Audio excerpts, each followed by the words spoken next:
Hello hello hello बेटा, I am Audible?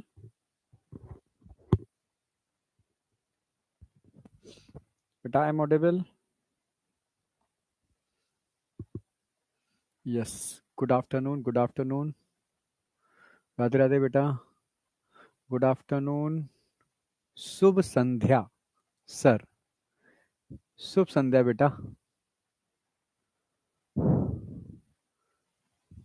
करें start? यार बच्चों को पता नहीं है क्या ज्वाइन? तो 1-2 मिनट वेट करूं क्या मैं? हाँ, कर तो रहे ज्वाइन। एकदम परफेक्ट बेटा।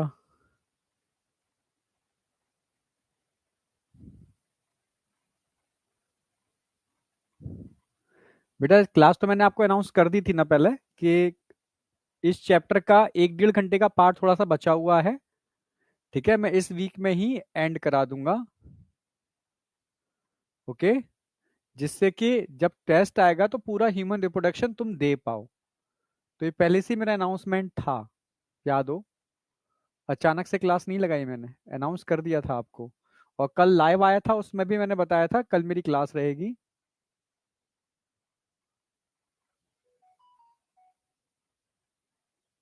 चलो बहुत बढ़िया। कोई नहीं प्रिंस, ठीक है। इस वेडनेसडे को लाइव आऊंगा, उसमें आना, ठीक है। कल बच्चों ने काफी कुछ चीजें बताई मुझे, मैंने भी काफी कुछ डिस्कस किया। ठीक है। नहीं नहीं, लोग बढ़ रहे हैं पर धीरे धीरे बढ़ रहे हैं।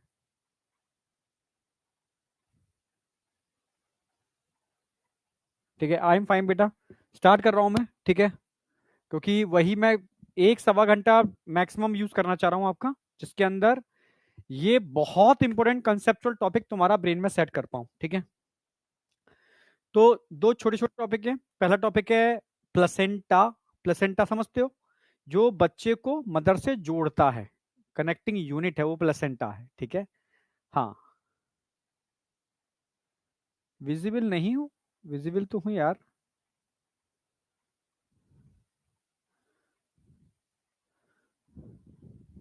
हाँ, आज बेबी हो जाएगा बेटा, आज बेबी हो जाएगा, ठीक है। मेरी तरफ से एक मिठाई खा लेना। अब यहाँ से तो मैं ऑनलाइन ही दे सकता, ठीक है। हाँ, शेयर कर लूंगा यहाँ पर तुम्हारे साथ, ठीक है, मैं खा लूंगा। ठीक है, तुम्हें शेयर करा करके, ठीक है। और तुम जहां जहां अवेलेबिलिटी हो वहां मेरी तरफ से एक मिठाई खा लेना। ओके, जब मिलेंगे तब मैं उधार चुकता कर दूंगा। ओके। आज बेबी हो जाएगा, ठीक है।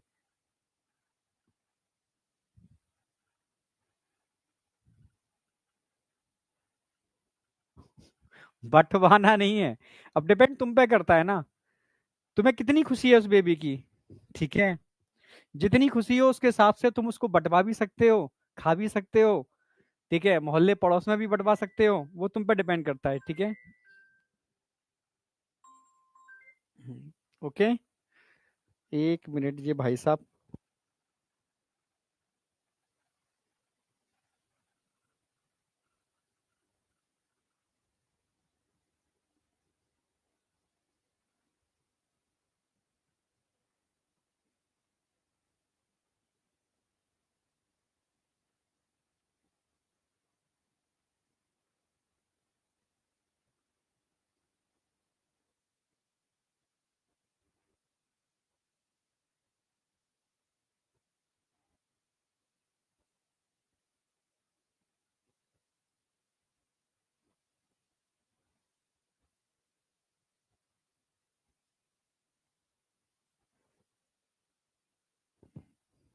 Hello hello hello hello.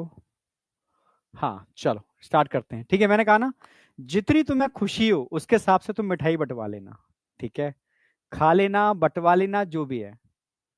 समझे, समझ में आया? हाँ। टॉपिक खत्म कर रहा हूं। उस टॉपिक खत्म करने की एक मिठाई मेरी तरफ से बनती है, क्योंकि तुम छोटे हो मुझसे।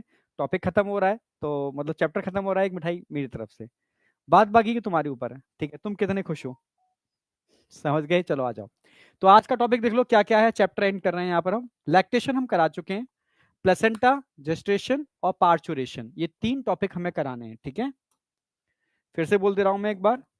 प्लेसेंटा, क्योंकि एम्ब्रियोनिक डेवलपमेंट हम कर चुके हैं, कि एम्ब्रियो डेवलप हो रहा है, हो चुका, ठीक है। और उस एम्ब्रियो को मदर से जोड़ने के लिए एक कॉर्ड होती है, ठीक है, कॉर्ड लाइक स्ट्रक्चर जिसको अम्बिलिकल कॉर्ड कहते हैं, वो अम्बिलिकल कॉर्ड प्लेसेंटा के थ्रू मदर से कनेक्ट करती है बेबी को, ठीक है। तो उस प्लेसेंटा को हम समझने वाले हैं क्या है, मैटरनल और फीटल यूनिट है। फिर जेस्ट्रेशन, जो ह्यूमन में 9 मंथ का पीरियड होता है वो जेस्ट्रेशन पीरियड है, ठीक है, किस मंथ में बच्चे में क्या चेंजेस आते हैं, और फिर 9 मंथ हो जाने के बाद बच्चा बाहर कैसे आता है, उसका मैकेनिज्म क्या है, इसको पार्चुरेशन बोलते हैं। यहां तक कोई डाउट होगा नहीं। कल मैंने क्या क्या करा दिया, एक बार थोड़ा सा डिस्कस कर लेता हूं। कल हमने बेटा बात की थी कि इम्प्लांटेशन कैसे होता है।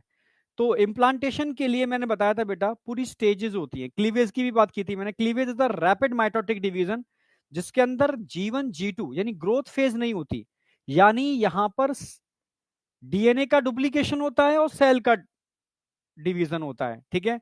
यानी हर स्टेप पर सेल अपने साइज का आधा होती जा रही है, यानी यहां सेल नंबर बढ़ रहा है, सेल साइज घट रहा है। टोटल साइटोप्लाज्म कांस्टेंट है, बट डीएनए का कंटेंट हर डिवीजन पर बढ़ता जा रहा है, ठीक है। तो ये रैपिड माइटोटिक डिवीजन थी, इसको हम क्लीवेज बोलते हैं।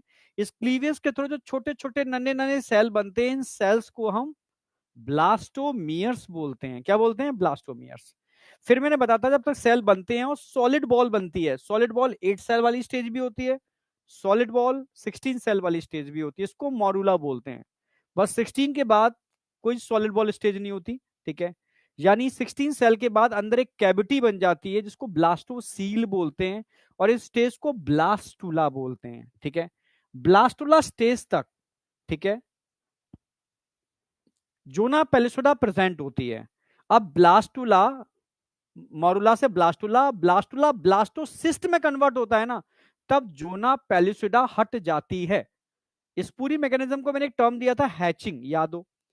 तो हैचिंग के अंदर मैंने बताया था, हैचिंग जो 6th डे यानी फर्टिलाइजेशन के 6वें दिन ये प्रक्रिया होती है, हैचिंग की प्रक्रिया, जिसके अंदर मैंने बताया था कि जो अंदर के सेल हैं, ठीक है, वो 2 पार्ट में डिवाइड हो जाते हैं। एक तो ट्रोफोब्लास्ट बना लेते हैं और एक इनर सेल मास बना लेते हैं। इनर सेल मास से पूरा एम्ब्रियो बनता है, और ट्रोफोब्लास्ट, ठीक है, उस एम्ब्रियो की एक्स्ट्रा कुछ लेयर्स होती हैं, ठीक है, उनको बनाने में पार्टिसिपेट करता है। तो जो ट्रोफोब्लास्ट है उसके सेल एक एंजाइम रिलीज करते हैं, लाइटिक एंजाइम, जो जोना पेलिसोडा को एक जगह से डाइजेस्ट कर देती है, और वहां से पूरा का पूरा यानी ट्रोफोब्लास्ट और इनर सेल मास बाहर निकलता है, ठीक है, लाइक अ सिस्ट। समझ रहे हो?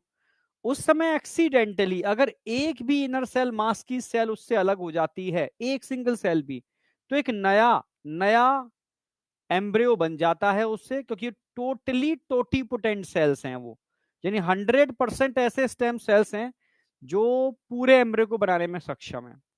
और ये जो एम्ब्रियो बनेगा वो 100% आइडेंटिकल एम्ब्रियो होगा, बिल्कुल एक जैसा एम्ब्रियो होगा, मतलब डिट्टो कॉपी, क्योंकि एक ही जायगोट से बना है ना। तो मोनोजाइगोटिक ट्विंस बोलते हैं ऐसे बच्चों को, जो एक ही एम्ब्रियो के टूटने से या उनकी सेल के अलग होने से बन जाते हैं, वो मोनोजाइगोटिक ट्विंस हैं। रेयर केस में ऐसा हो जाता है एक्सीडेंटली, ठीक है। ये कल समझाया भी था मैंने आपको, ठीक है। तो मोनोजाइगोटिक ट्विंस वाली बात तो एकदम क्लियर है, मुझे लगता नहीं मोनोजाइगोटिक ट्विंस में कोई डाउट होगा। डाइजाइगोटिक ट्विंस मैंने बताया था, अगर फीमेल में नॉर्मल केस में तो एक ही ओवा रिलीज होता है, पर 2 ओवा रिलीज हो जाए, भाई एक इधर फैलोपियन ट्यूब से, इस फैलोपियन ट्यूब में, एक इस वाली फैलोपियन ट्यूब में, स्पर्म तो मिलियंस जा रहे हैं, दोनों फैलोपियन ट्यूब में एंटर कर रहे हैं इस तरीके से, ठीक है। तो दोनों का फर्टिलाइजेशन हो जाएगा भाई, ठीक है। हाँ, डाइजाइगोटिक ट्विंस हो सकता है एक मेल हो एक फीमेल हो सकता है एक गोरा हो एक काला हो सकता है एक टॉल हो एक डॉफ हो, ठीक है, क्योंकि अलग अलग जाइगोट हैं, अलग अलग ओवा हैं, अलग अलग स्पर्म ने उनको फर्टिलाइज किया है, ठीक है। तो ऐसे ट्विंस को हम डाइजाइगोटिक ट्विंस बोलते हैं, ठीक है। और कल जो मैंने बताया था वो मोनोजाइगोटिक ट्विंस था, तो यहां तक तो कोई डाउट होगा नहीं, ठीक है। फिर जो सिस्ट लाइक स्ट्रक्चर बना इसको ब्लास्टोसिस्ट बोलते हैं। तो ब्लास्टुला और ब्लास्टोसिस्ट में सिर्फ एक ही अंतर था, किसका? Zona pellucida.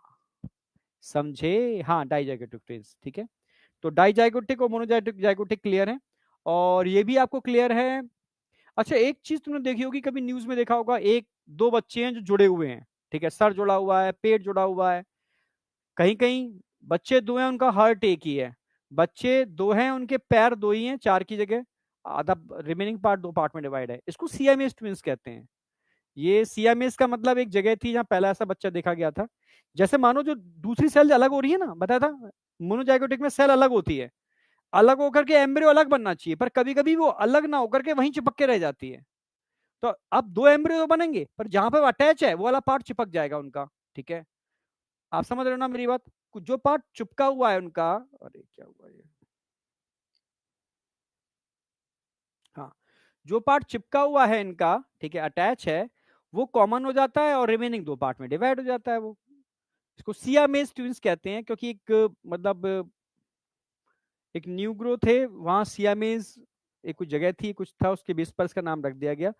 तो मतलब एक ही मोनोजाइगोटिक ही होते हैं, मोनोजाइगोटिक ट्विंस में प्रॉपर सेपरेशन नहीं हो पाता, सेग्रीगेशन नहीं हो पाता, तब सियामेज ट्विंस बनते हैं। ठीक है, तो मेनली दो ट्विंस होते हैं, मोनोजाइगोटिक और डाइजाइगोटिक। सियामेज का मतलब है मोनोजाइगोटिक से प्रॉपर सेपरेशन ना हो पाना, उसकी वजह से वो केस देखने को मिलते हैं। ठीक है, आपने जो देखे भी होंगे न्यूज पे, काफी केस देखे होंगे।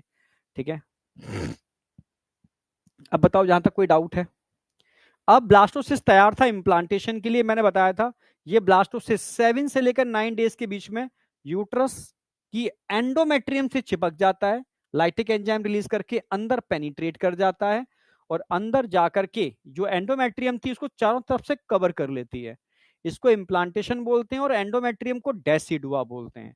एंडोमेट्रियम का वो पार्ट जो प्लेसेंटा बनाने के लिए रिस्पॉन्सिबल था, जो बताने वाला हूं आज मैं, उसको हम क्या बोलते हैं? डेसिडुआ बैसिलिस। एंडोमेट्रियम का वो पार्ट जो एम्ब्रियो से कनेक्टेड नहीं है, पार्श लेटरल साइड में है, पराइटल साइड में है, डेसिडुआ पराइटलिस। और एंडोमेट्रियम का वो पार्ट जो पूरे एम्ब्रियो को कैप्सूल की तरह घेरे हुए है, तो उसको बोलेंगे decidua capsularis. Yes, decidua capsularis. Question सिर्फ एक ही बनेगा कि क्योंकि प्लेसेंटा सिलेबस में, कौन सा डेसिडुआ प्लेसेंटा बनाने के लिए रिस्पॉन्सिबल होता है? डेसिडुआ, जरा बताओ कमेंट में, कौन सा decidua placenta finger lag projection बनाने के लिए रिस्पॉन्सिबल होता है? जरा बताओ।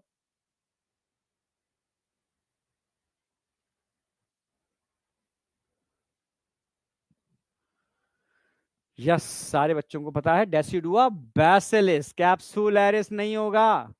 ठीक है, तुम फिर कहते हो फिर सर ऐसा बोल देते हो, फिर गधा निकलता है मेरे मुंह से। कैप्सुलरिस तो एम्ब्रियो को चारों तरफ था ना। ठीक है, बैसिलिस, यस, बैसिलिस। चलो, ओके।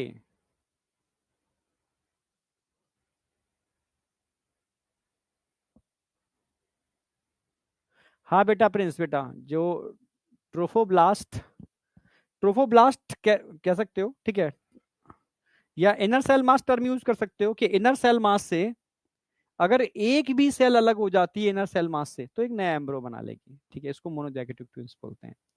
चलो, यहां तक कोई डाउट है किसी को? नहीं, ठीक है। तो इम्प्लांटेशन हो चुका है। इम्प्लांटेशन के बाद मैंने बताया था बेटा 7 से 9 दिन के बीच में इम्प्लांटेशन होता है, 9 से 15 दिन के बीच में अब दो चीजें होगी। एक तो जो ट्रोफोब्लास्ट थी वो दो पार्ट में डिवाइड होगी, इनर सेल मास भी दो पार्ट में डिवाइड होगा। ट्रोफोब्लास्ट से दो चीजें बनती हैं, एक तो साइटोट्रोफोब्लास्ट और एक सिंसाइसियोट्रोफोब्लास्ट। क्वेश्चन पूछा जाएगा इनमें से कौन सी ट्रोफोब्लास्ट फिंगर लाइक प्रोजेक्शन बनाती है, प्लेसेंटा बनाती है? सिंसाइसियोट्रोफोब्लास्ट, ये फिंगर लाइक प्रोजेक्शन बनाती है। अच्छा, इनर सेल मास के जो सेल थे, ये भी दो पार्ट में डिवाइड हो जाते हैं। ठीक है, एक तो एपीब्लास्ट, उसके नीचे कौन सी होती है? हाइपो, हाइपो माने नीचे, एपीब्लास्ट, उसके नीचे होती है हाइपोब्लास्ट। ठीक है, और दोनों सेल को जोड़ दिया जाए, एपीब्लास्ट और हाइपोब्लास्ट, तो इसको बोलते हैं एम्ब्रियोनिक डिस्क। ये आता है क्वेश्चन कि एम्ब्रियोनिक डिस्क किस किसके मिलने से बनती है? एपीब्लास्ट और हाइपोब्लास्ट। अच्छा, एपीब्लास्ट की अगर बात की जाए, तो एपीब्लास्ट को हम जर्मिनल डिस्क बोलते हैं। क्यों? क्योंकि एपीब्लास्ट से 3 जर्म लेयर बनते हैं। यस, इसी से बनता है एक्टोडर्म, इसी से बनता है मीजोडर्म, और इसी से बनता है endoderm. So it is called, ठीक है, जर्म डिस्क। और 15वें दिन, जो 15वां दिन आता है ना, तब एक नई फेज चालू होती है, इसको बोलते हैं जस्ट्रेशन पीरियड, जिसमें ये तीनों लेयर बनती हैं, एक्टोडर्म, मीजोडर्म, एंडोडर्म। ठीक है, और इन तीनों लेयर से बॉडी के सारे ऑर्गन बनते हैं, यानी एम्ब्रियोजेनेसिस स्टार्ट हो जाती है। यहां तक कोई डाउट नहीं होना चाहिए आपको। ठीक है, अब एम्ब्रियोजेनेसिस स्टार्ट होगी तो सबसे पहले हम बात करेंगे प्लेसेंटा, 9 मंथ और पार्चुरेशन, बर्थ। अब मैं यहां से स्टार्ट करता हूं, प्लेसेंटा होता क्या है? प्लेसेंटा भाई मदर और फीटस को जोड़ने वाली एक यूनिट है, इकाई, यूनिट, ठीक है। तो एनसीईआरटी लिखती है, एनसीईआरटी 3 लाइनें मैंने छाप दी है यहाँ पर, डायरेक्ट एनसीईआरटी की लाइन है। इट इज अ स्ट्रक्चरल, ये डायरेक्टली पूछेगा, it is a structural and functional unit, किस किस के बीच में, between developing embryo and maternal body, yes, it is a structural and functional unit between developing embryo and maternal body, यानी जो embryo develop कर रहा है और मैटरनल बॉडी है उसके बीच की स्ट्रक्चरल और फंक्शनल यूनिट है ये, समझे क्या बोलते हैं उसको हम, ठीक है। प्लेसेंटा, यानी प्लेसेंटा एक्चुअल में मदर का पार्ट भी होता है और फीटस का पार्ट भी होता है, दोनों के मिलने से बनता है प्लेसेंटा, समझ रहे हो ना। हाँ, अब ह्यूमन के अंदर जो प्लेसेंटा होता है ना उसको हम बोलते हैं हीमोकोरियल प्लेसेंटा, ये पूछा जाता है, ठीक है। क्यों बोलते हैं हीमोकोरियल प्लेसेंटा, इसलिए बोलते हैं, समझा देता हूं मैं, क्योंकि यहां पर मदर का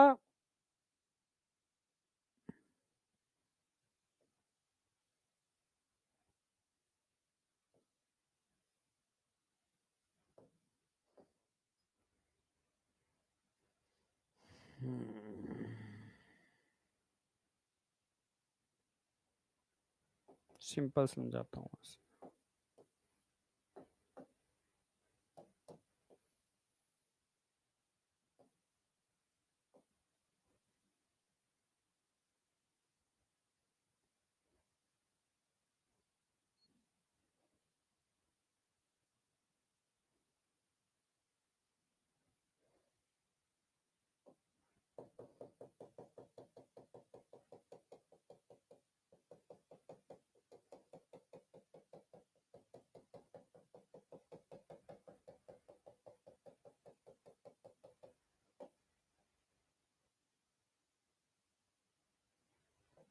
समझने की कोशिश करना, हीमो, हीमो का मतलब क्या हो गया, मदर का ब्लड, हीमो। कोरियन ये फीटस का पार्ट होता है, इनके मिलने से बनने वाला प्लेसेंटा, डायग्राम पूरा ही बना देता हूं।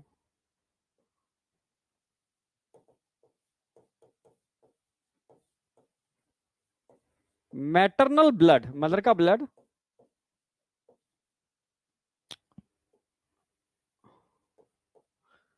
कोरियन, कोरियन का मतलब है, बताता हूं मैं, कोरियन ऑफ फीटस, इनके जुड़ने से बनता है प्लेसेंटा।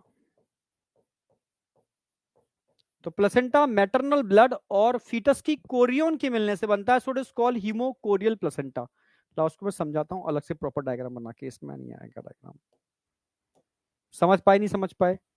तो जो प्लेसेंटा है मदर के ब्लड और फीटस की कोरियन के मिलने से बन रहा है, so it is called haemochorial placenta. अब मैं डायग्रामेटिकली समझाऊंगा उसको तो समझ में अच्छे से आएगा एक्चुअल में है क्या।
ठीक है।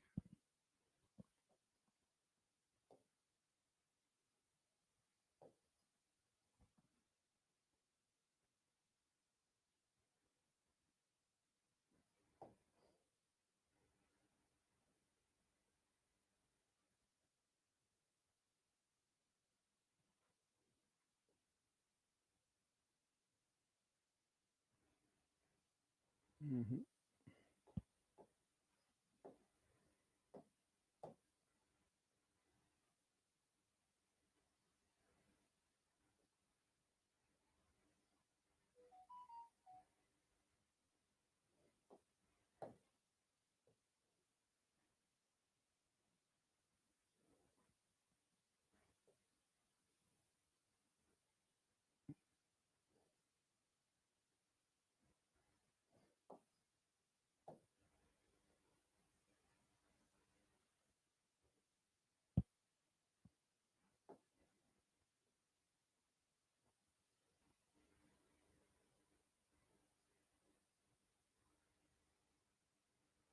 हम्म।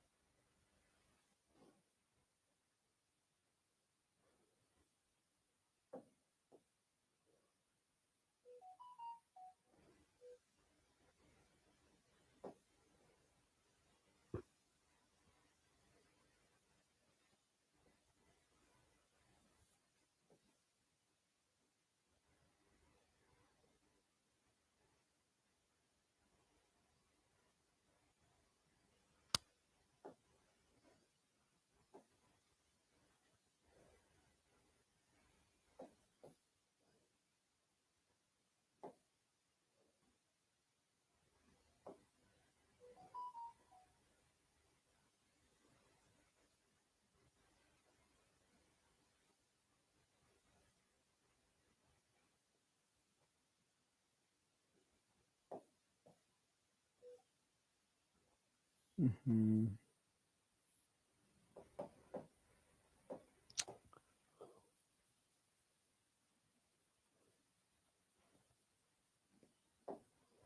मेरे साथ ड्रॉ कर लो।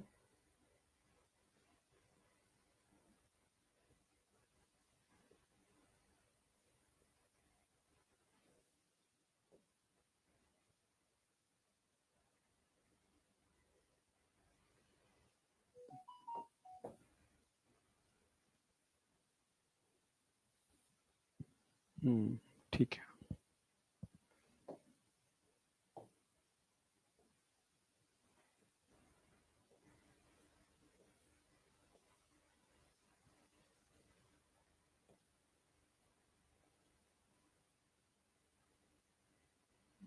अब ठीक है।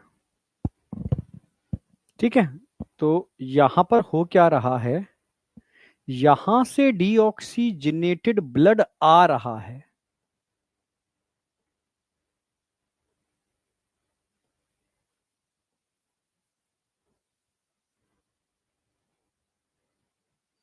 फिर यहां से ऑक्सीजनेटेड ब्लड जा रहा है।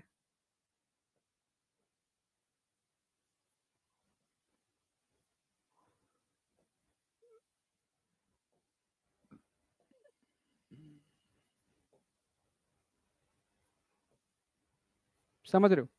अब ऑक्सीजनेशन कहां हुआ, अब समझाता हूं पूरा अच्छी तरीके से। ये फीटस की कोरियन दिखा रहा हूं मैं, एक कोरियन है ये। देखिए, अम्बिलिकल कॉर्ड, ऐसे फिंगर लैप प्रोजेक्शंस होते हैं।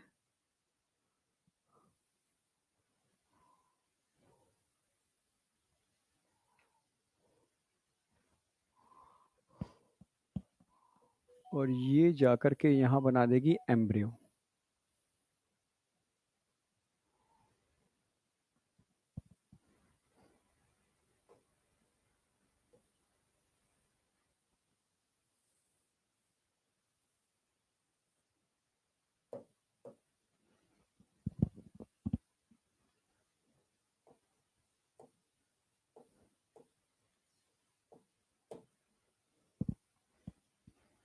ये पूरी की पूरी अम्बिलिकल कॉर्ड हो गई।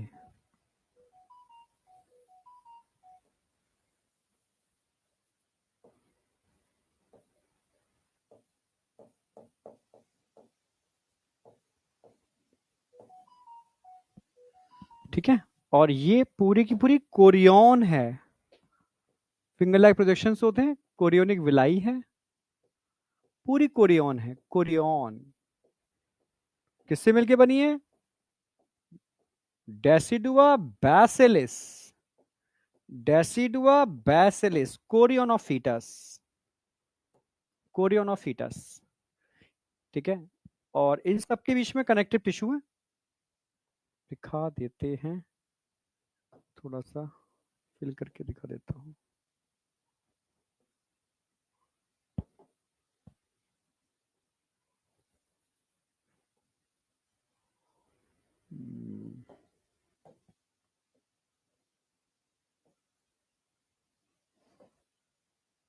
कुछ लाइट कलर ले लूं।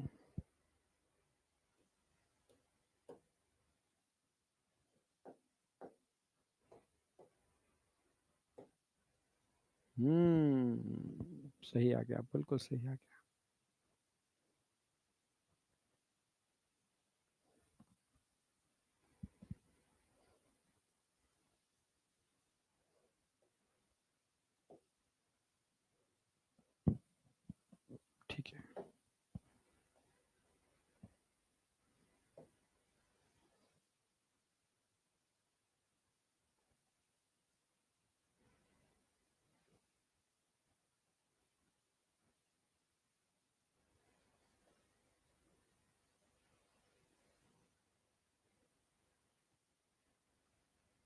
ये पूरा मैटरनल ब्लड है।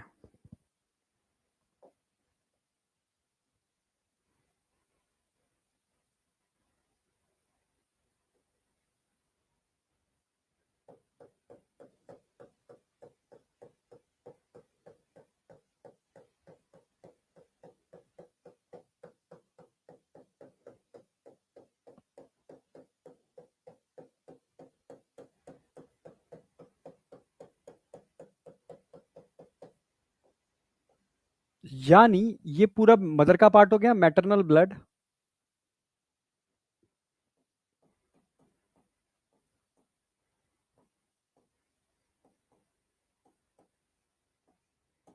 और ये पूरा फीटस का पार्ट हो गया, ये पूरा फीटस का पार्ट है, ठीक है। ये 3 लेयर होगी, फीटल कोरियन, तो हीमोकोरियल प्लेसेंटा बना, कनेक्टिव टिश्यू, और ये एंडोथीलियम ऑफ फीटस। 3 लेयर होती हैं, ठीक है। ये तो कोरियन हो गई, कोरियन,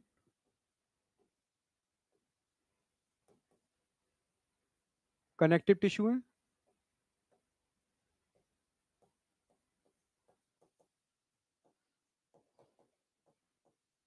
और ये भाई ब्लड वेसल्स हैं तो एंडोथीलियम।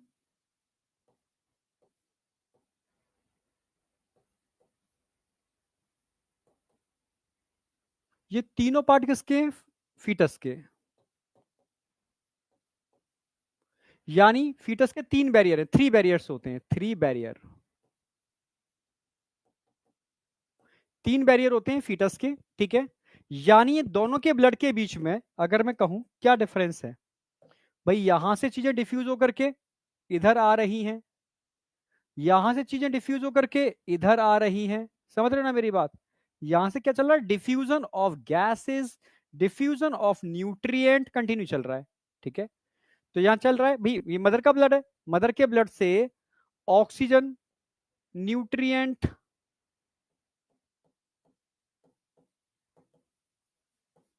ये सारे कहां जा रहे हैं? फीटस के पास। यहां से एक्सक्रीटरी,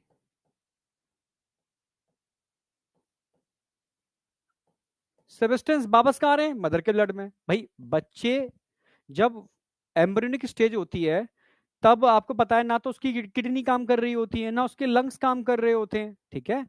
हाँ बेटा, ये कहाँ काम करते हैं, ठीक है। ना डाइजेस्टिव ट्रैक्ट, ना उसको पॉटी आती है, ना उसको सुसु आती है, ना वो लंग से अपना वो ब्रीदिंग कर सकता है, समझ रहे हो ना। हाँ, तो सब कुछ मदर के थ्रू ही हो रहा है, ठीक है। यहाँ डिफ्यूजन चल रहा है, ठीक है, इट्स अ डिफ्यूजन।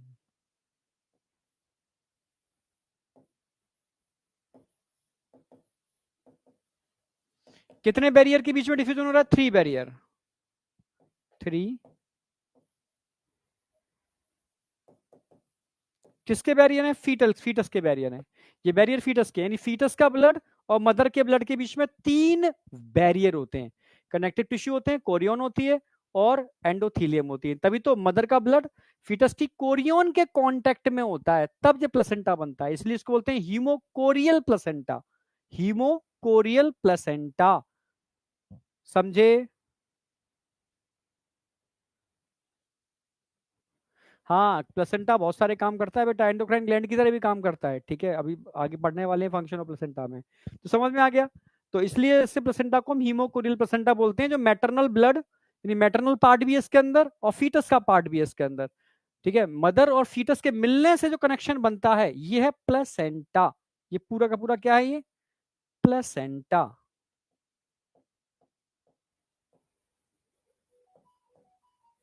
जो मैटरनल और फीटल, मैटरनल प्लस फीटल दोनों के मिलने से बनता है, जबकि umbilical cord only fetal part है।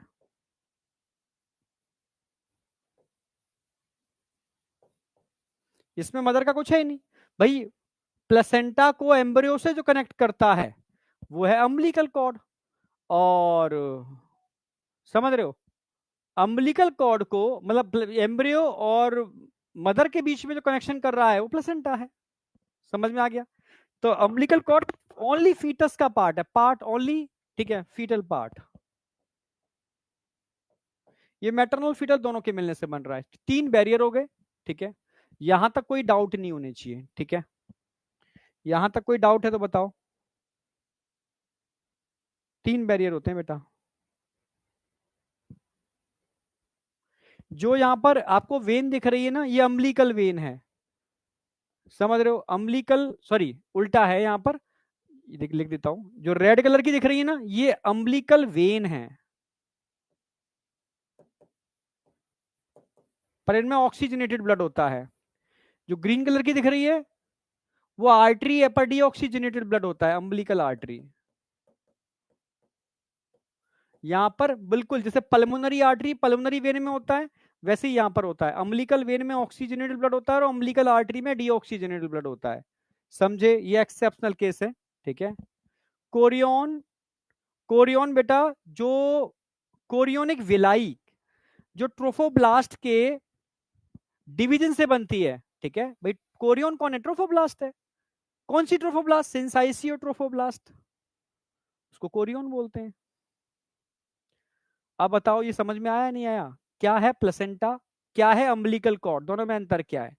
जैसे पल्मोनरी आर्टरी पल्मोनरी वेन में उल्टा होता है, ठीक है, ऐसे ही यहाँ पर अम्बिलिकल आर्टरी और अम्बिलिकल वेन में भी उल्टा होता है। वेन में ऑक्सीजनेटेड ब्लड होता है और आर्टरी में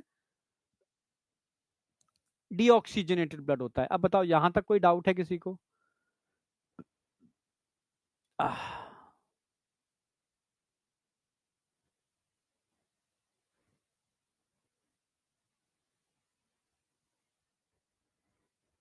यहां तक कोई डाउट है? बीएमएस,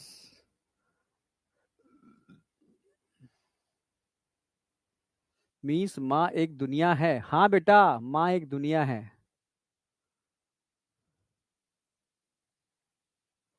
एम्ब्रियो फीटस में क्या डिफरेंस है?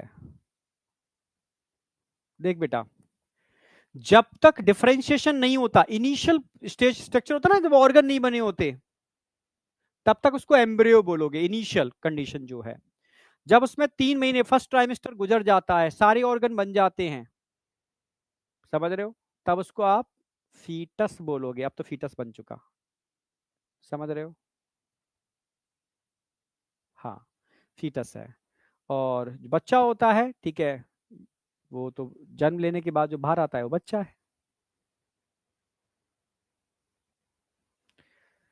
नहीं बेटा, साफ साफ बताया, मदर का पार्ट सिर्फ ब्लड है, ये मैटरनल पार्ट इतना सा है। ये लिख दिया ना मैटरनल ब्लड, ये मैटरनल ब्लड होता है। ये फीटस के 3 बैरियर होते हैं, तो ये सब फीटस का पार्ट है, ये मैटरनल पार्ट है। साफ साफ डिफरेंस दिख रहा होगा। यहां तक कोई डाउट नहीं होना चाहिए, मैं आगे बढ़ रहा हूं। अब बात आती है फंक्शन ऑफ प्लेसेंटा। प्लेसेंटा करता क्या है? Placenta act as endocrine gland. Yes, ये एक एंडोक्राइन ग्लैंड की तरह बिहेव करता है। And release following hormone. भाई प्लेसेंटा से एस्ट्रोजन भी निकलता है, प्रोजेस्टेरोन भी निकलता है। Human chorionic gonadotropin HCG, chorionic gonadotropin, यानी प्लेसेंटा से निकलने वाला गोनेडोट्रोफिन। कोरियोन मतलब प्लेसेंटा की बात चल रही है। कोरियोनिक थायरोट्रोफिन, भाई इन सारे हार्मोन की जरूरत क्या है? भाई उस समय उस बच्चे को इन हार्मोन की बहुत जरूरत पड़ती है, उसकी ग्रोथ डेवलपमेंट इन सब के लिए, तो placenta act as endocrine gland, ठीक है। थायरोट्रोफिन, ठीक है, उसकी ग्रोथ के लिए, मेटाबॉलिज्म के लिए, ठीक है। कोरियोनिक कॉर्टिकोट्रोफिन, कॉर्टिकोट्रोफिक हार्मोन होते हैं ना, ऐसे यहां से निकलते हैं कॉर्टिकोट्रोफिक हार्मोन एड्रिनल कॉर्टेक्स के। ह्यूमन प्लेसेंटल लैक्टोजन एचपीएल, ठीक है, एचपीएल बताया था मैंने, ये मेमोट्रोफिक हार्मोन है, मेमोरी ग्लैंड का डेवलपमेंट भी कराता है, और समझ रहे हो ना, हाँ, मेनली मेमोरी ग्लैंड का डेवलपमेंट कराता है। इसको कोरियोनिक सोमैटोमेमोट्रोफिन भी कहते हैं। सोमैटोमेमो, मेमा मतलब क्या होता है? Memory gland. भाई सोमैटोमेमोट्रोफिन क्योंकि क्या काम करता है? Development of memory gland.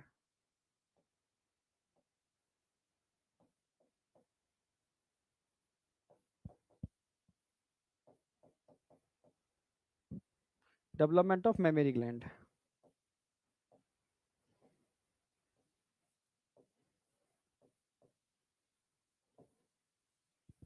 Development of memory gland, so it is called सोमैटो, ठीक है, मेमोट्रोफिन। और एक होता है रिलैक्सिन हार्मोन। रिलैक्सिन हार्मोन बच्चे की जन्म को इजी करता है, बच्चे के जन्म को इजी करता है, ठीक है। तो ये 3 हार्मोन हो गए जो सिर्फ और सिर्फ प्लेसेंटा से ही निकलते हैं और कहीं नहीं निकलते। ठीक है, 3 हार्मोन तो मैंने ऐसे लिखे हैं बेटा, ये नीट में आया हुआ क्वेश्चन है, जो सिर्फ और सिर्फ ड्यूरिंग प्रेगनेंसी निकलते हैं। जैसे अगर मैं बात करूं, एस्ट्रोजन नॉर्मल कंडीशन में फीमेल में निकलता है, प्रोजेस्टेरोन नॉर्मल कंडीशन में निकलता है, पर एचपीएल ह्यूमन, ठीक है, कोरियोनिक गोनाडोट्रोफिन ये प्रेगनेंसी के टाइम पे ही निकलेगा। ठीक है, थायोट्रोफिन नॉर्मल कंडीशन में निकलता है और कोरियोन से भी निकलता है, कॉर्टिकोट्रोफिन नॉर्मल कंडीशन में निकलता है और प्रेगनेंसी के टाइम पे भी निकलता है। Placental lactogen HPL, placental lactogen, lactogenic hormone, ठीक है, ये भाई प्लेसेंटल लैक्टोजन ये सिर्फ और सिर्फ प्रेगनेंसी के टाइम पे निकलेगा, रिलैक्सिन ओनली प्रेगनेंसी के टाइम पे निकलेगा। एक क्वेश्चन आया हुआ है कि कौन से हार्मोन, प्लेसेंटा के कौन से hormone, which of the following hormone release only during pregnancy. तो 3 हार्मोन है जो रिलीज होते हैं ओनली ड्यूरिंग प्रेगनेंसी। मैं लिख दे रहा हूं, क्या आया हुआ क्वेश्चन है, रिलीज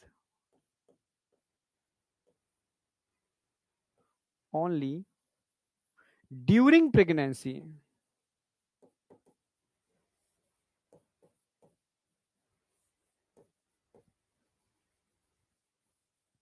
कौन से हार्मोन होते हैं जो सिर्फ और सिर्फ ड्यूरिंग प्रेगनेंसी ही रिलीज होते हैं? तो एक तो कोरियोनिक गोनाडोट्रोफिन ध्यान रखना है आपको, एक ह्यूमन प्लेसेंटल लैक्टो ये वाला, और relaxin hormone only release during pregnancy. तो 3 हार्मोन होते हैं जो ड्यूरिंग प्रेगनेंसी ही रिलीज होते हैं, नॉर्मल कंडीशन में रिलीज नहीं होते। ठीक है, अब बताओ, ये आया हुआ क्वेश्चन है, इंपॉर्टेंट है, बचे हुए तो नॉर्मल कंडीशन में भी निकलते हैं। एक चीज समझ में आ गई, ठीक है, प्लेसेंटा ग्लैंड की तरह काम कर रहा है। अगला क्वेश्चन आता है, क्या प्लेसेंटा अल्ट्रा फिल्ट्रेशन का भी काम करता है? यस, क्योंकि मदर का ब्लड और फीटस के ब्लड के बीच में कितने बैरियर हैं, जरा बताओ, मदर के ब्लड और फीटस के ब्लड के बीच में कितने बैरियर हैं?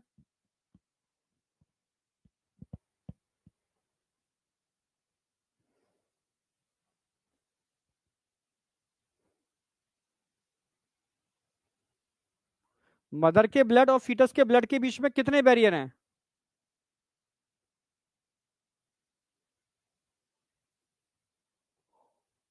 3, याद है भाई, ठीक है।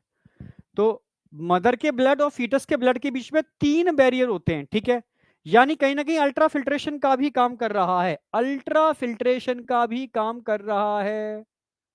ठीक है, अल्ट्रा फिल्टर यानी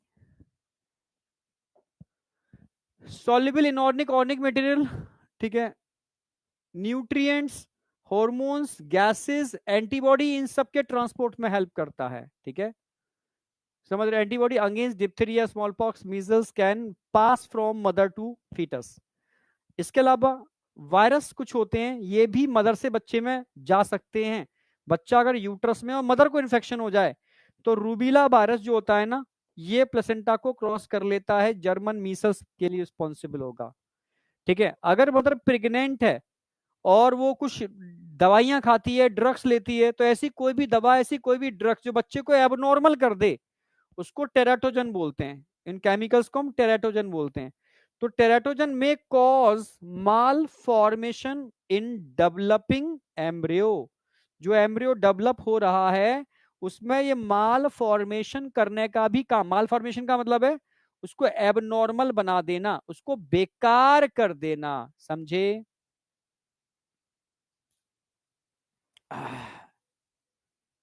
समझे या नहीं समझे?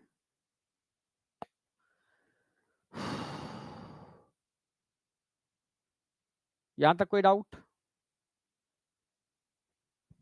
यहां तक कोई डाउट? चलो,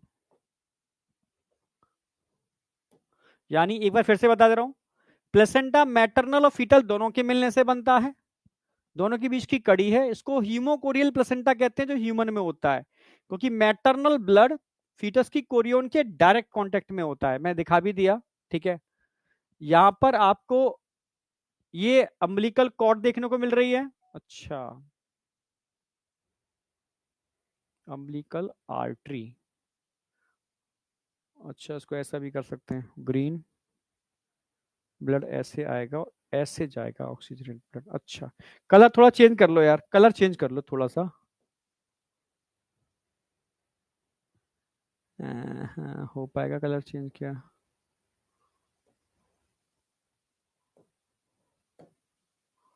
ग्रीन।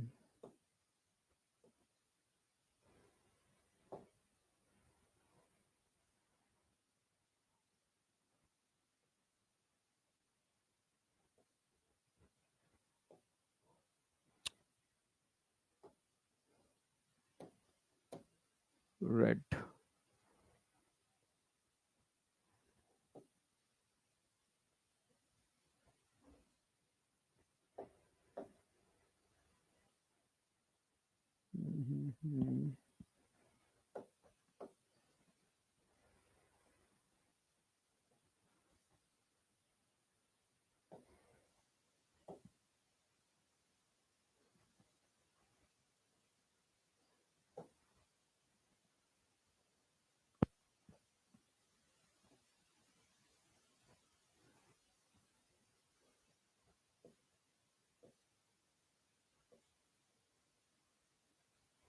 नहीं आएगा।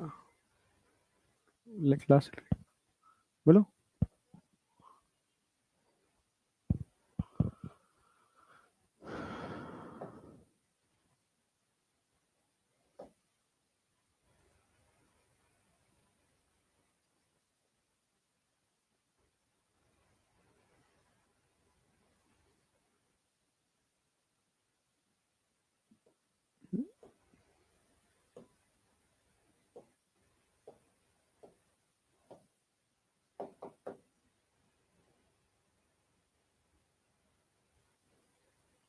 नहीं आएगा, कोई नहीं।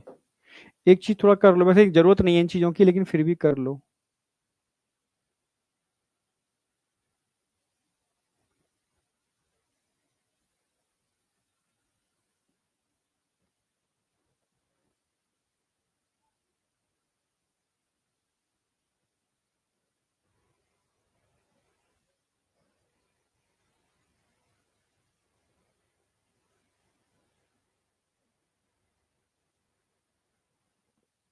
रेड है।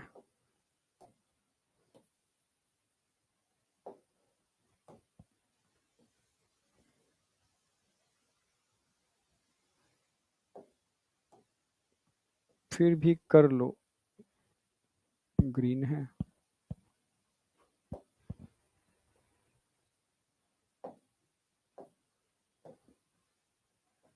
यहां से डीऑक्सीजनेटेड ब्लड आ रहा है, आ रहा है, आ रहा है। ठीक है। और यहां से ऑक्सीजनेटेड ब्लड जा रहा है।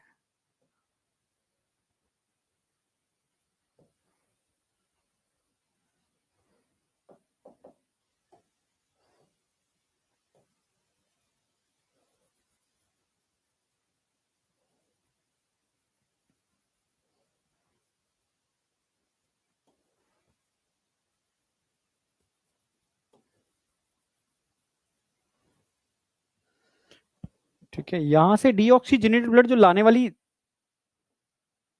ये होती है अम्लीकल आर्टरी में, लिख रहा हूँ थोड़ा उल्टा हो गया यहाँ मुझे लग रहा है। और यहां से ऑक्सीजनेटेड ब्लड पूरा भर के पूरी फीटस में एक साथ जाता है, ये गया ऑक्सीजनेटेड ब्लड, ये गया ऑक्सीजनेटेड ब्लड बच्चे के अंदर ऐसे। यानी यहां से डीऑक्सीजनेटेड ब्लड बच्चे का ये ये सॉरी जा रहा है, और यहां से ऑक्सीजनेटेड ब्लड आ रहा है, यहां पर एक्सचेंज हो रहा है। अम्लीकल आर्टरी,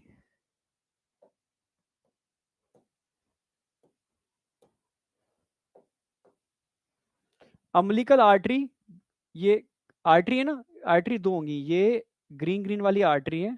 अम्लीकल वेन ये सिंगल, अम्लीकल आर्टरी दो होती हैं, जबकि अम्लीकल वेन एक ही होती है। ठीक है, वेन है पर ऑक्सीजनेटेड ब्लड है, आर्टरी है पर डीऑक्सीजनेटेड ब्लड है। ठीक है, इसका फर्क नहीं पड़ेगा, पर फिर भी एक बार ड्रॉ कर लो, जब मैं बनाया ही है तो प्रॉपर अच्छे से बने, कोई चीज के अंदर वो ना हो। अम्लीकल आर्टरी दो होती है, पर आर्टरी में कैसा ब्लड होगा? डीऑक्सीजनेटेड। अम्लिकल वेन एक होती है, ब्लड कैसा होगा उसमें? वेन होते हुए भी ऑक्सीजनेटेड। बिल्कुल उल्टा होता है पल्मोनरी आर्टरी पल्मोनरी वेन की तरह। क्वेश्चन सिर्फ हीमोकोरियल प्लेसेंटा पर बनेगा, बैरियर पर बन सकता है, फीटस का पार्ट कौन सा है और मैटरनल पार्ट कौन सा है, ठीक है। Umbilical cord only fetal part होता है, प्लेसेंटा मैटरनल फीटल दोनों के मिलने से बनता है। फंक्शन हो गए आपके, एक ही क्वेश्चन बनेगा। ऐसे कौन से हार्मोन हैं जो ओनली ड्यूरिंग प्लेसेंटा निकलते हैं? तीनों, ठीक है, सॉरी ड्यूरिंग प्रेगनेंसी निकलते हैं। एक क्वेश्चन और नीट में आया हुआ है, अगर मैं रिलैक्सिन हार्मोन की बात करता हूं तो नीट में क्वेश्चन आया हुआ है कि रिलैक्सिन एक तो प्लेसेंटा से निकलता ही है, पर रिलैक्सिन ओवरी से भी निकलता है। यस, रिलैक्सिन का सोर्स ओवरी भी है, एनसीईआरटी में दे रखा है और नीट में पूछा गया क्वेश्चन है, ठीक है।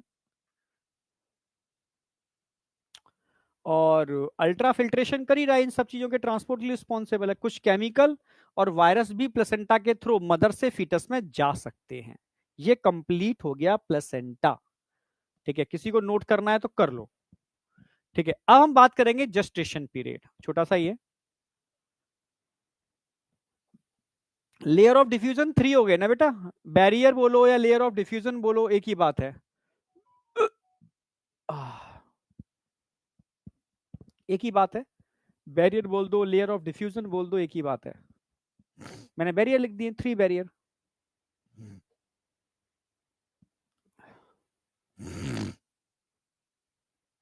आगे आ जाओ।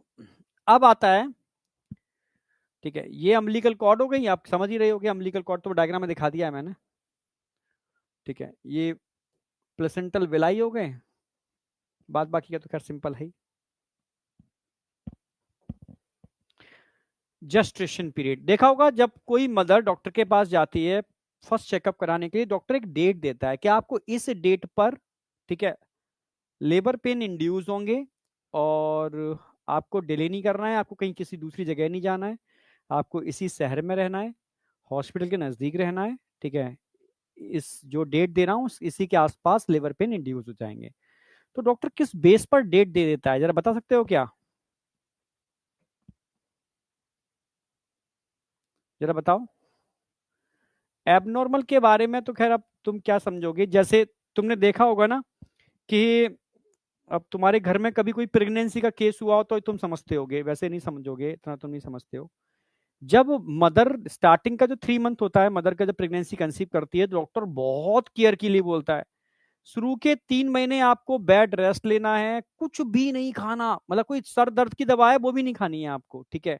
शुरू के 3 महीने, फर्स्ट 3 मंथ, ठीक है, बिल्कुल सात्विक भोजन लेना है, ठीक है। आप जिस रिलीजन को बिलोंग करते हो उस रिलीजन से रिलेटेड कहा जाता है कि, ठीक है, जैसे मैं हिंदू रिलीजन की बात करूं तो आप हवन में बैठो, पूजा पाठ करो, ठीक है, अच्छे गुण संस्कार वाली बातें करो, ठीक है। ऐसे हर रिलीजन के लोग कहते हैं कि भाई शुरू के 3 महीने के अंदर तू अपने जो भी, ठीक है, रिलीजन है, अपना जो मतलब प्रभु हैं उनको ध्यान करो, मतलब शुरू के 3 महीने, क्योंकि वो 3 महीने जो होते हैं ना उसमें बच्चे का फॉर्मेशन निर्माण हो रहा होता है, मदर की जैसी फीलिंग होती है बच्चे पर वैसा ही असर पड़ रहा होता है, तो बहुत इंपॉर्टेंट होते हैं।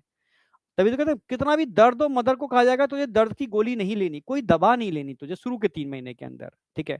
अगर मदर कोई एल्कोहल लेती है या समझ रहे हो सिगरेट बीड़ी तंबाकू गुटखा हुक्का जो भी है, ठीक है, भाई ले लेती है, आजकल लेती हैं यार, मैं क्या बताऊं, ठीक है। लड़कियां जो मतलब जब जॉब करती है तो स्टार्टिंग में लेना चालू कर देते हैं, ठीक है, और फिर आगे वो समझती नहीं है, क्योंकि जब वो बेबी कंसीव करती हैं तो एडिक्शन कहाँ लेके जाएंगी, सर फट रहा होता है तो भाड़ में जाए यार तू एक समझ सिगरेट दे, ठीक है। तो बस सीधा असर बच्चों में पड़ता है शुरू के 3 महीने, ओनली 3 महीने डॉक्टर कहता है कि केयर करनी है, क्योंकि 3 महीने के अंदर ऐसा कोई भी केमिकल, ऐसी कोई भी ड्रग्स, ऐसी कोई भी चीज, ठीक है, आप इनटेक कर लेते हो जो नेचुरल नहीं है, वो बेबी को एबनॉर्मल कर सकती है, उसके ऑर्गन बनाने में हिंड्रेंस क्रिएट कर सकती है, और ऐसे बच्चे एबनॉर्मल होते हैं, ठीक है, अजीब से होते हैं, एबनॉर्मल होते हैं, मतलब कुछ भी उनमें टेराटोजेनिक, मतलब उनकी स्ट्रक्चर ही बिगड़ सकता है, ठीक है। यस, इसको टेराटोजेनिक इफेक्ट कहते हैं। और ऐसा कोई भी चीज, हाँ 3 महीने आपने कंट्रोल कर लिया, बच्चा एक बार पूरा बन गया, फिर कुछ भी करो, दौड़ो भागो टहलो, समझ रहे हो, उस समय जमाने में चक्की चलवाई जाती थी, मतलब फिर तो काम करवाया जाता था, क्योंकि जितना ज्यादा काम करोगे उतने मूवमेंट होंगे, उतना ही बच्चे की हेल्थ अच्छी रहेगी, मदर की हेल्थ अच्छी रहेगी। तो शुरू के जो 3 महीने होते हैं बहुत केयरिंग होते हैं, ठीक है। इसी को टेराटोजेनिक इफेक्ट कहते हैं। चलो, एक बच्चे ने पूछा था इसलिए बता दिया मैंने इतनी सारी कहानी। अब बात आती है अब बात आती है कि बेटा कैसे डेट डिसाइड होती है, ठीक है। तो डॉक्टर उस मदर से पूछता है कि आपका लास्ट मेंस्ट्रुअल कब हुआ था, तो वो डेट देती है, ठीक है, इस डेट को मेंस्ट्रुअल हुआ था, ठीक है। लास्ट मेंस्ट्रुअल यानी मेंस्ट्रुअल का मतलब है कि ओव्यूलेशन हो जाने के बाद ही तो फर्टिलाइजेशन हुआ होगा। यानी मेंस्ट्रुअल होने का मतलब है कि उसको 15 दिन मिले होंगे, तब ओव्यूलेशन हुआ होगा, तब फर्टिलाइजेशन हुआ होगा, ठीक है। तो यानी 9 महीने में से 9 मंथ में आप, ठीक है, प्लस माइनस कहां गया, 1 मिनट को बेटा,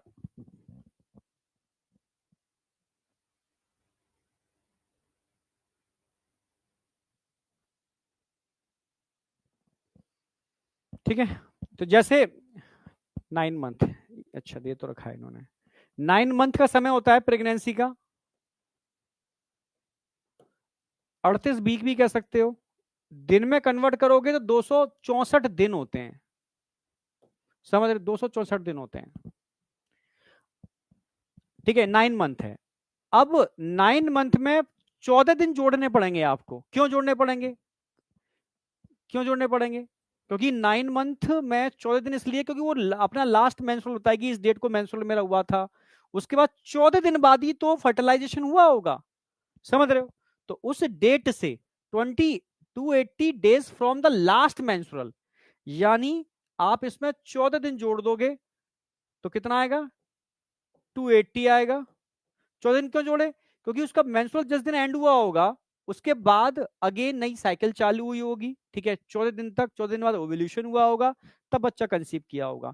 तो वो 9 महीने प्लस स्टार्टिंग के 14 दिन, ठीक है, जोड़ करके जो डेट आएगी उस दिन जो भी डेट बैठेगी, ठीक है, वो डेट मदर को दे दी जाएगी। ये दिन और ये डेट है भाई, इस दिन लेबर पेन इंड्यूस होंगे, आपको ध्यान रखना है, ठीक है। तो 280 डेज फ्रॉम लास्ट मेंस्ट्रुअल, ऐसे याद रख लो, उसने तीनों डेटा लिख दी है इसके अंदर, तो मैं लिखने की जरूरत नहीं है।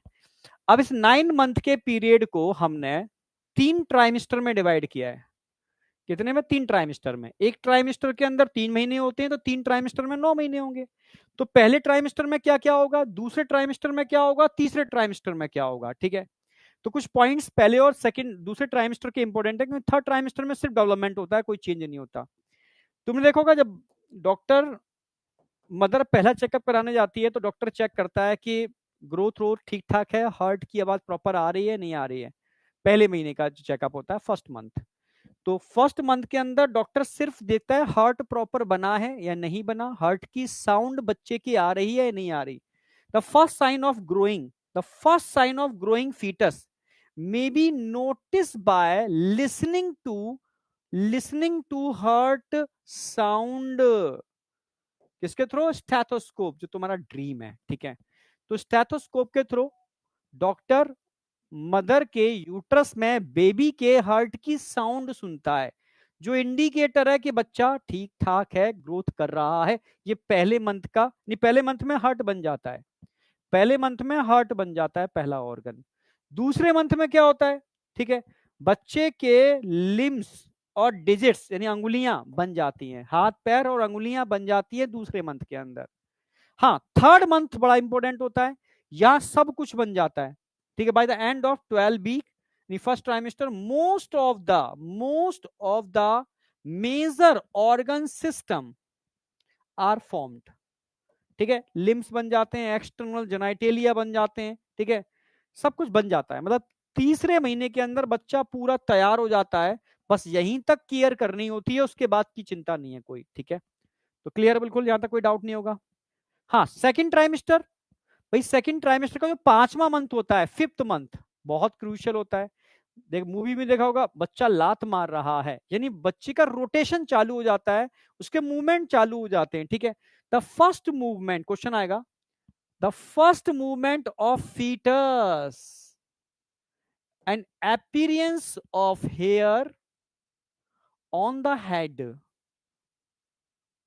कौन सा 5th मंथ के अंदर, ठीक है, 5th मंथ के अंदर ये चीजें होना चालू हो जाती हैं 5th मंथ में, ठीक है। और जबकि छठे महीने में क्या होता है, ठीक है, at the end of second trimester, second trimester का जो एंड होगा उसमें पूरी बॉडी के ऊपर छोटे छोटे फाइन हेयर आ जाते हैं, जिसको लैन्यूगो बोलते हैं, छोटे छोटे बाल होते हैं ना, हाँ लैन्यूगो, ठीक है, पूरी बॉडी पर। आईलिड्स सेपरेट हो जाते हैं और आईलैश अच्छे से बन जाते हैं, ठीक है, आईलिड आईलैश अच्छे से बन जाते हैं, आईलिड सेपरेट हो जाते हैं, ये प्रॉपर बच्चा तैयार है भाई।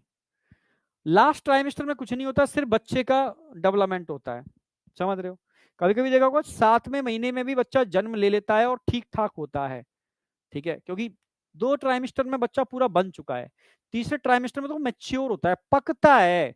कभी कभी कच्चा बच्चा बाहर आ जाता है तो उसको फिर आर्टिफिशियल चैम्बर में रख के पकाया जाता है, समझ में आ गया। हाँ, मतलब ओव्यूलेशन तो उस फीमेल को पता नहीं है ना कब हुआ, उस फीमेल को इतना पता है कि मेरा लास्ट मेंस्ट्रुअल डेट को हुआ, ओव्यूलेशन तो आप नहीं निकाल सकते ना। तो डॉक्टर क्या करता है कि लास्ट मेंस्ट्रुअल जो भी हुआ है, ठीक है, यानी समझ रहे हो, उस डेट से वो 9 महीने के बाद की डेट देखता है, उसमें 14 दिन और ऐड कर देता है, सिंपल सी बात है। तो डेट निकल के चली आती है, इस डेट को बच्चे का जन्म होगा, ठीक है। चौथे महीने में कोई खास चेंज नहीं है, 3 महीने तक बच्चा बन गया, 5वें महीने के अंदर उसके मूवमेंट चालू होते हैं, 6वें महीने में आईलिश आईलेड और लेनिको बन जाते हैं, और लास्ट के 3 महीने में डेवलपमेंट होता है। बस इतनी सी बात याद रखनी है, समझे, समझे कौन है ये। अच्छा, संयम, संयम लिख रहा है 7.5 मंथ में हुआ था, ठीक है, देखो संयम 7.5 मंथ में हुआ है, तो बहुत सारे बच्चे हैं मेरे नोन में, बहुत सारे बच्चे हैं जो 7.5, ठीक है, 8th मंथ में हुए हैं, ठीक है, नॉर्मल है, बढ़िया है, एकदम हिस्ट पुष्ट तंदुरुस्त, ठीक है। चलो, अच्छा, एनसीईआरटी ने कुछ एनिमल्स हैं उनका जेस्टेशन पीरियड दे रखा है, तो उनको याद रखना। डॉग का जिक्र किया है, कैट का जिक्र किया है और एलिफेंट का जिक्र किया है, ये बस एक एडिशनल पॉइंट है आपको याद रखने हैं। इनका जिक्र किया है इनकी जेस्टेशन पीरियड का, तो आपको याद रखना है, मैंने मेंशन कर दिया है, ठीक है, एडिशनल। लैनिगो का मतलब है छोटे छोटे बाल होते हैं पूरी बॉडी के ऊपर, देखा होगा बच्चे का जन्म होता है तो जो मैया होती है वो आटे की लोई से, बेसन की लोई से धीरे धीरे बालों को हटाती है, ठीक है, वो हट झड़ जाते हैं वैसे तो, ठीक है। हाँ भाई, यहां तक। अब आ जाओ last, parturition, very very very important, last है, पार्चुरेशन है, समझने का है। टाइम कितना है, ठीक है, आधा घंटा है, हो जाएगा, लास्ट है। अब देखो पार्चुरेशन की 2 मैकेनिज्म है, एनसीईआरटी के हिसाब से देखोगे तो शॉर्ट मैकेनिज्म है, मैं शॉर्ट मैकेनिज्म भी कराता हूँ। और एक बच्चा समझना चाहता है पूरा टॉटोरा का कंसेप्ट, सर बच्चा होता कैसे है, तो तुम्हें शॉर्ट मैकेनिज्म समझनी है जिससे नीड में क्वेश्चन सॉल्व हो जाए, या समझना है एक्चुअल में बच्चा आता कैसे है, फर्स्ट या सेकंड।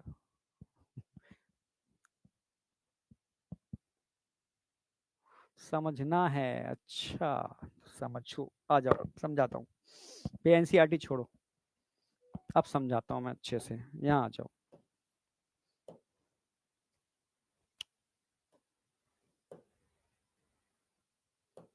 देखो,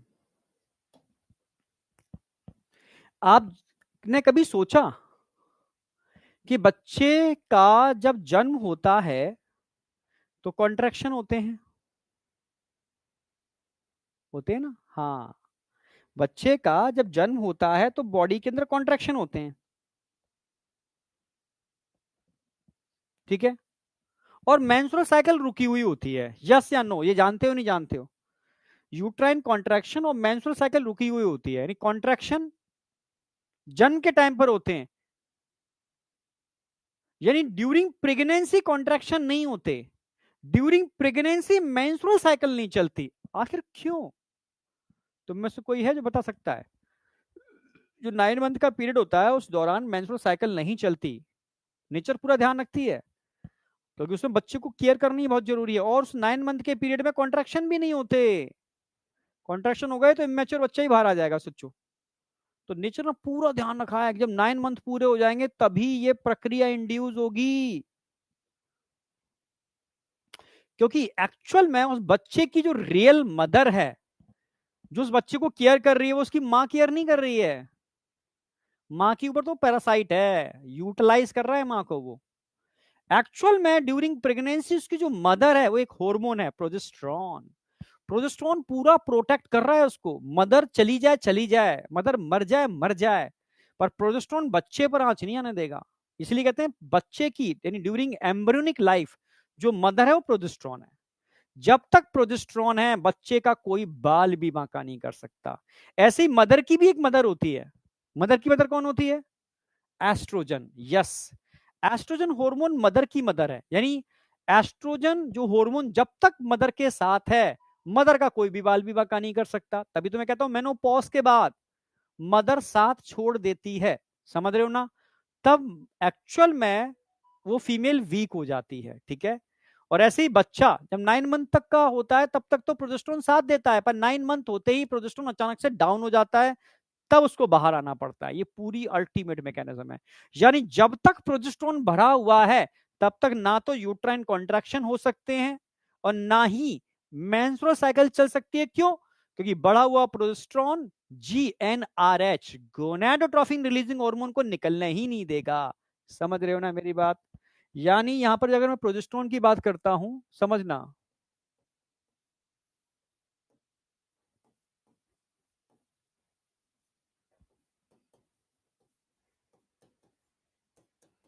इनिबिट करता है, रोकता है किसको? Uterine contraction.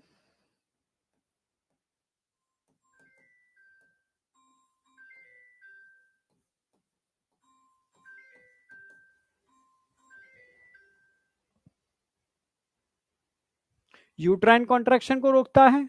और किसको रोकता है? ये प्रोजेस्टेरोन, ठीक है। यूट्राइन कॉन्ट्रैक्शन रोकता है, GnRH को भी इनिबिट करता है। GnRH। और आप जानते हो GnRH को इनिबिट करने का मतलब है LH एंड FSH ये भी इनिबिट रहेंगे, मतलब मेंस्ट्रुअल साइकिल नहीं चलेगी, ठीक है। जब तक प्रोजेस्टेरोन बढ़ा हुआ है ये प्रक्रिया चालू, मतलब पॉज रहेगी। और जैसे ही 9 मंथ कंप्लीट होते हैं, at the end of gestation period, अब समझना, यहां से कहानी चालू कर रहा हूं।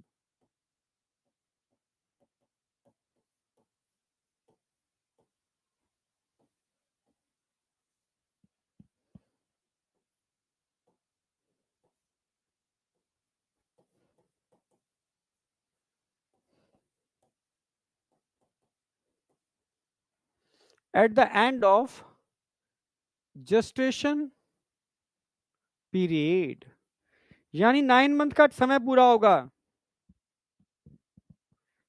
क्या होगा? प्लेसेंटा कमजोर हो जाएगा, प्लेसेंटा।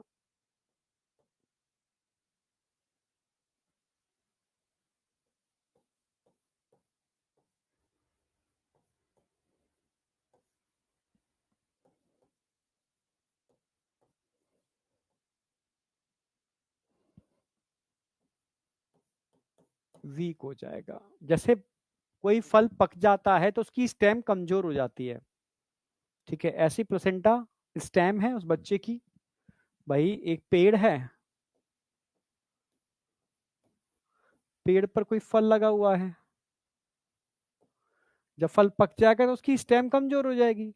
ऐसे ही जो फीटस होता है, ठीक है, जब मैच्योर हो जाएगा तो उसका प्लेसेंटा कमजोर हो जाएगा, सिंपल सी बात है, वीक हो जाएगा। और प्लेसेंटा ही मेन सोर्स था किसका? प्रोजेस्टेरोन का, ठीक है। प्लेसेंटा वीक होने का मतलब है, प्लेसेंटा वीक होने का मतलब क्या है? डिक्रीज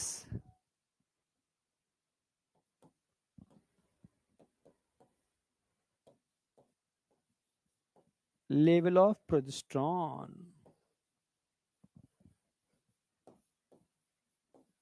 प्रोजेस्टेरोन का लेवल कम हो जाएगा। प्रोजेस्टेरोन एक्चुअल में बच्चे की मदर है, प्रोजेस्टेरोन बच्चे की मदर है। सोचो एक नन्ना मुन्ना बच्चा जिसकी मदर 9 मंथ से उसके साथ थी, अचानक से वो उससे दूर जा रही है या दूर चली गई, अब बताओ उसके ऊपर क्या बीतेगी? सोच के बताओ उसके ऊपर क्या बीतेगी।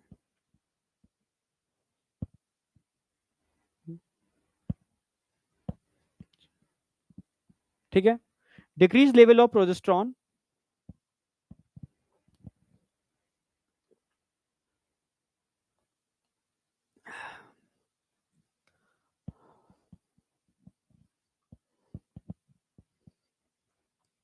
बेटा कॉर्पस ल्यूटियम सिर्फ प्रेगनेंसी के 3 महीने तक साथ देता है। 3 महीने बाद कॉर्पस ल्यूटियम बाय बाय कह के खत्म हो जाता है। कॉर्पस ल्यूटियम प्रेगनेंसी के 3 महीने तक ही हार्मोन निकालता है। क्यों?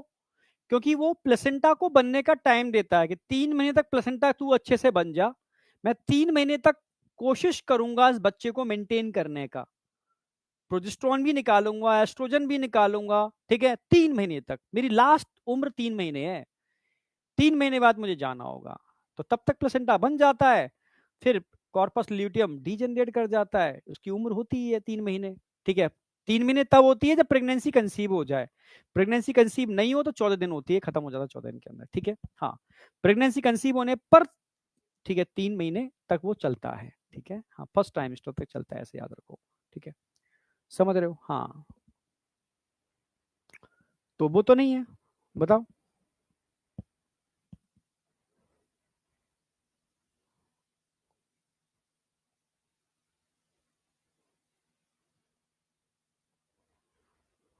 हाँ दीदी तेरी सही कहती हैं, पर पहला पानी जब फर्स्ट वाटर इनटेक किया जाता है ना मॉर्निंग के अंदर, वो बैठ के पीना चाहिए, ठीक है। पेट खाली होता है, फर्स्ट वाटर जब इनटेक करते हो आप खड़े होकर पीते हो तो प्रॉब्लम आती है, ठीक है। तभी कहते हैं दूध हमेशा खड़े होके पीना चाहिए, पानी हमेशा बैठ के पीना चाहिए।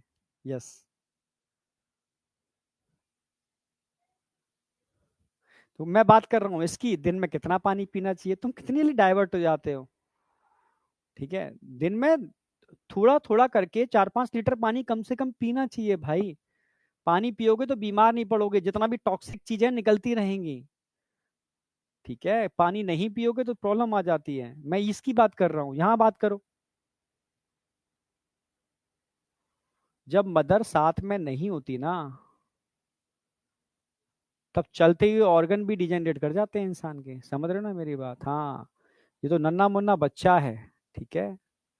जब इसकी मदर जो उसको इसका पूरा ख्याल रख रही थी, ठीक है, यस, जब वो जाती है ना तो वो तड़पने लगता है बुरी तरह से, समझ रहे हो, परेशान हो जाता है बहुत बुरी तरह से। और जब तड़पता है, परेशान होता है, तब उसकी इमरजेंसी ग्लैंड एक्टिवेट होती है, समझ रहे हो? हाँ, उसको एक्टिवेट करने के लिए एक हार्मोन होता है, CRH, कॉर्टिकोट्रॉफिक रिलीजिंग हार्मोन, जो कॉर्टिसोल को रिलीज कराता है, इट इज इमरजेंसी हार्मोन। समझ में आया? हाँ। तब जाकर के ये मैकेनिज्म इंड्यूस होती है। नीट में आया हुआ क्वेश्चन है और कहीं लिखा हुआ नहीं है, एनसीईआरटी क्या अच्छी अच्छी किताबों में लिखा हुआ, नीट में पूछा गया है ये। जब प्रोजेस्टेरोन का लेवल कम हो जाता है, बच्चा तड़पता है, परेशान होता है, अब यहां पर मैकेनिज्म चालू होती है, समझना मेरी बात। तब प्लेसेंटा से रिलीज होता है कोरियोनिक, ठीक है, प्लेसेंटा रिलीज। प्लेसेंटा कह रहा है कि भाई अब तो सब चीजें खतरनाक कंडीशन पर आ गई हैं, ये रिलीज करेगा।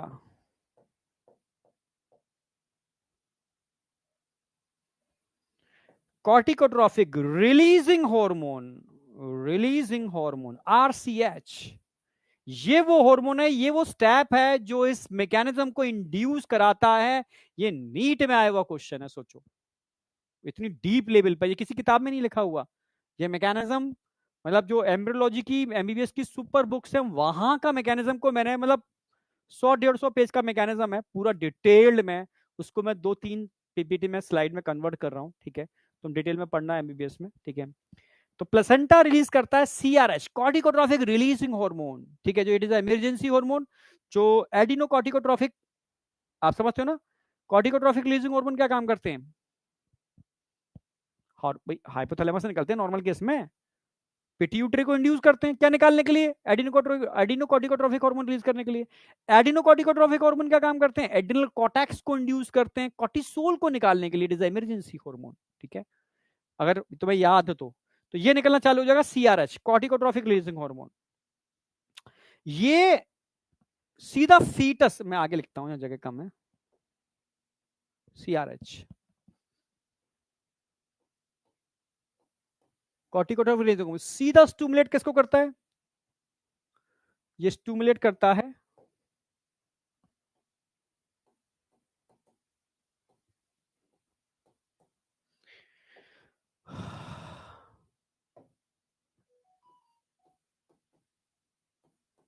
Fetal anterior pituitary,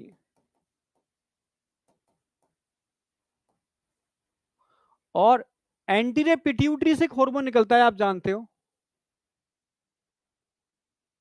adeno cortico traffic hormone, ये आप जानते हो एंटीरियर पिट्यूटरी से निकलता है, adrenocorticotropic, adrenocorticotropic hormone, ACTH, adrenocorticotropic hormone. और एडिनो कॉर्टिको ट्रॉफिक हार्मोन किसको इंड्यूस करता है, एड्रिनल कॉर्टेक्स।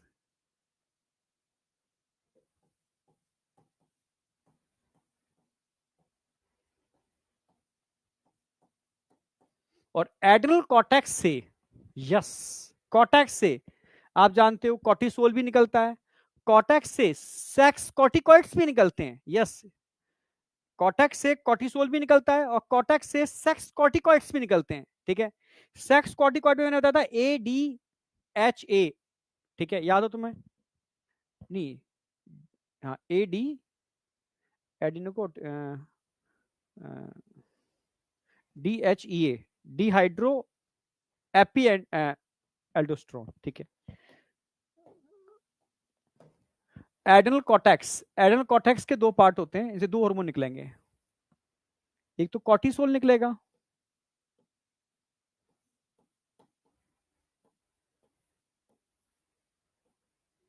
इमरजेंसी हार्मोन है, और एक निकलेगा DHEA डाइहाइड्रो AP एंडोस्ट्रॉन, DHEA,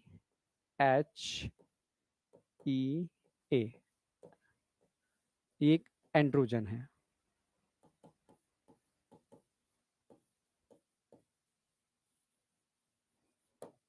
sex corticoid से निकलता है, ठीक है, सिंपल सी बात है, जैसे ये निकलेगा एंट्री पिट्यूटरी को स्टिमुलेट करेगा, ये निकालेगी एड्रेनल कॉर्टेक्स को स्टिमुलेट करेगा, इमरजेंसी आ गई ना, कॉर्टिसोल और DHEA निकलेगा। कॉर्टिसोल उस बच्चे के लंग्स को तैयार करता है, बॉडी ऑर्गन को तैयार करता है जो अब तक या यूज नहीं हुए थे, भाई बाहर आना है, चलना है, बाहर निकलना है, अब तेरे लंग्स खुलने पड़ेंगे, लंग्स को ओपन करना होगा, उसके ब्लड वेसल्स को डायलेट करना पड़ेगा, उनकी एलुलाई को खोलना पड़ेगा, सर्फेक्टेंट बनाना पड़ेगा, ठीक है, ये लंग्स को प्रिपेयर करता है।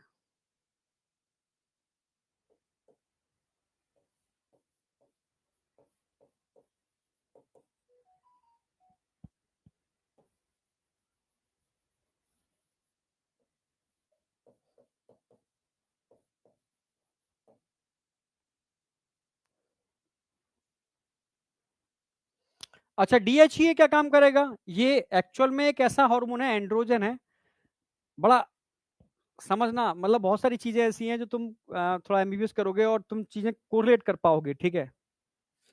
लोग कहते हैं कि नेचर के अंदर मेल डोमिनेंसी है, ठीक है, डोमिनेंसी एक्चुअल में में भी, हार्मोन के केस में भी है, जो एंड्रोजन्स होते हैं वो एस्ट्रोजन के ऊपर डोमिनेंट होते हैं, ठीक है, यानी एंड्रोजन एस्ट्रोजन में कन्वर्ट भी हो सकते हैं, यस, ठीक है, एंड्रोजन डिसाइड करते हैं कितना एस्ट्रोजन बनाना है कितना नहीं बनाना, ये भी एक अलग चीज है। DHEA मेल में भी निकलता है और फीमेल में भी निकलता है, आप जानते हो, ठीक है, यानी ये DHEA कन्वर्ट होगा एस्ट्रोजन के अंदर, यस,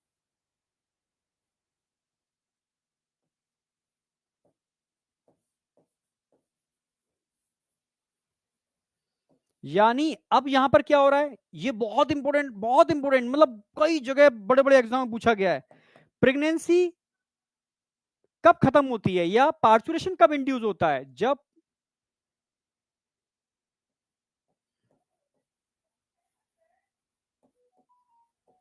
प्रोजेस्टेरॉन तो कम होता है एंड एस्ट्रोजन बढ़ रहा है, समझ रहे हो, उल्टा हो गया, पहले क्या था, एस्ट्रोजन घट रहा था और प्रोजेस्टेरॉन बढ़ा हुआ था, अब उल्टा हो रहा है, तब जाकर के ये मैकेनिज्म इंड्यूस होती है। अब एस्ट्रोजन दो काम करेगा, ठीक है, समझना मेरी बात, एक तो भाई यूट्रस में कॉन्ट्रैक्शन नहीं हो रहे थे, तो क्यों नहीं हो रहे थे, भाई ऑक्सीटोसिन तो निकल रहा था पिट्यूटरी से पहले भी, पर ऑक्सीटोसिन तब काम करेगा जब ऑक्सीजन रिसेप्टर से बाइंड करेगा, समझ रहे हो, हैप्पी हार्मोन भी होता है ऑक्सीटोसिन, ठीक है, हाँ, निकलना जरूरी है, उसके रिसेप्टर कई जगह होते हैं, पर कॉन्ट्रैक्शन वाले रिसेप्टर अभी ध्यान रखना यूट्रस पे बाइंड करेगा पर कुछ नहीं होगा क्योंकि यूट्रस की रिसेप्टर ही नहीं है। तो अब यहाँ क्या होगा, फॉर्मेशन ऑफ, मतलब ये किसको इंड्यूस करेगा, एस्ट्रोजन के से दो काम होंगे। पहला,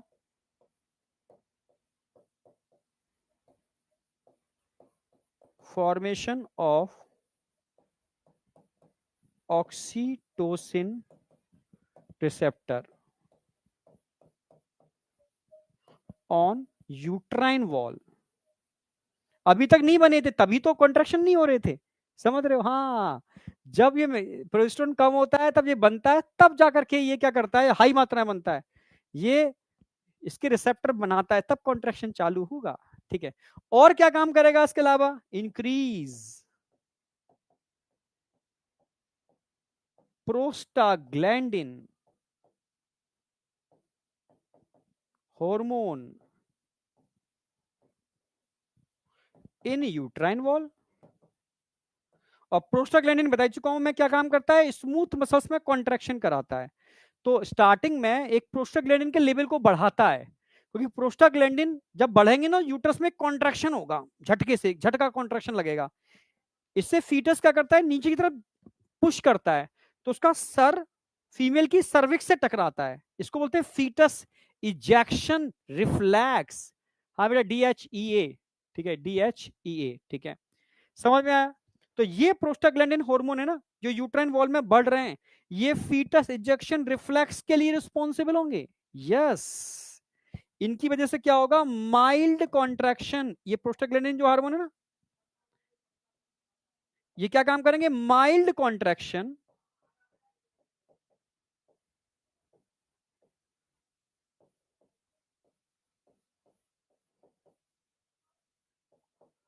इन यूट्रस,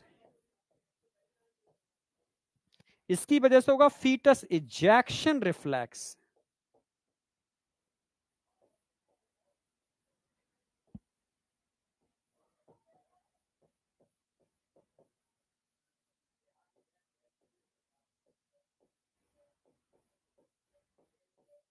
इसी को बोलते हैं फीटस इजेक्शन रिफ्लेक्स। यानी नेचर क्या काम कर रही है कि सबसे पहले खूब अच्छे से मात्रा में प्रोस्टाग्लैंडिन बना रही है, ठीक है, जिससे एक जबरदस्त कॉन्ट्रैक्शन हो, एक झटका हो, जिससे बच्चे का सर तेजी से सर्विक्स से टकराए, पहला पहला टकराव, जिससे सर्विक्स के ऊपर खिंचाव पैदा हो। बस एक बार खिंचाव पैदा हुआ ना, सीधा पॉजिटिव। अब देखो क्या होगा, जैसे ही फीटस इजेक्शन रिफ्लेक्स हुआ, समझना मेरी बात, हाँ, इससे क्या होगा, डायलेशन ऑफ सर्विक्स, समझना। मैं डायग्राम बना के इधर समझाऊंगा, ये सर्विक्स है,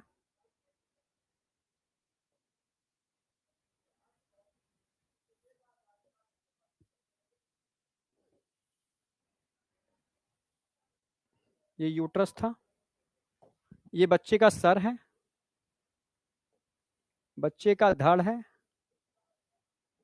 बच्चे के हाथ हैं, बच्चे के पैर हैं, इंतजार कर रहा है बाहर आने का। ठीक है, जैसे माइल्ड कॉन्ट्रैक्शन होंगे, ठीक है, माइल्ड कॉन्ट्रैक्शन होंगे ऊपर से नीचे, ऊपर से नीचे, तो ये सर्विक्स है, ये सर्विक्स है, तो ये खिंचेगी, समझना मेरी बात। तो यहां से क्या होगा, डायलेशन ऑफ सर्विक्स।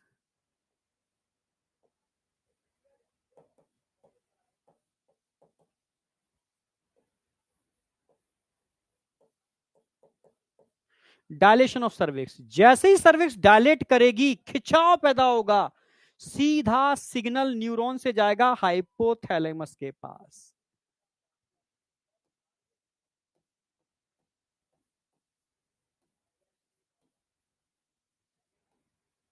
सीधा। समझ, सर्विक्स क्या करेगी, डायलेट होती है, सिग्नल कहां भेजेगी, हाइपोथैलेमस के पास। ठीक है, सीधे कनेक्ट, न्यूरॉन से कनेक्टेड होती है, सीधे न्यूरॉन से कनेक्ट होती है, पहला सर्विक्स डायलेशन हुआ, सिग्नल सीधा हाइपोथैलेमस के पास। हाइपोथैलेमस किससे जुड़ा होता है, पिट्यूटरी।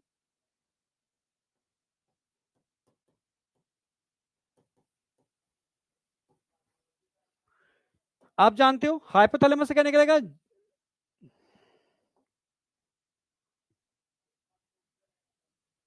ये सीधी पिट्यूटरी, कौन सी पिट्यूटरी? पोस्टीरियर पिट्यूटरी, पोस्टीरियर, ये हाइपोथैलेमस का ही पार्ट है।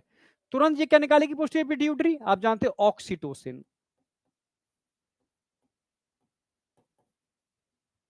ऑक्सीटोसिन दो काम करता है, एक तो कैल्शियम आयन को बढ़ा देगा यूट्राइन वॉल के अंदर, इंक्रीज कर देगा, और प्रोस्टाग्लैंडिन को इंक्रीज करेगा, प्रोस्टाग्लैंडिन।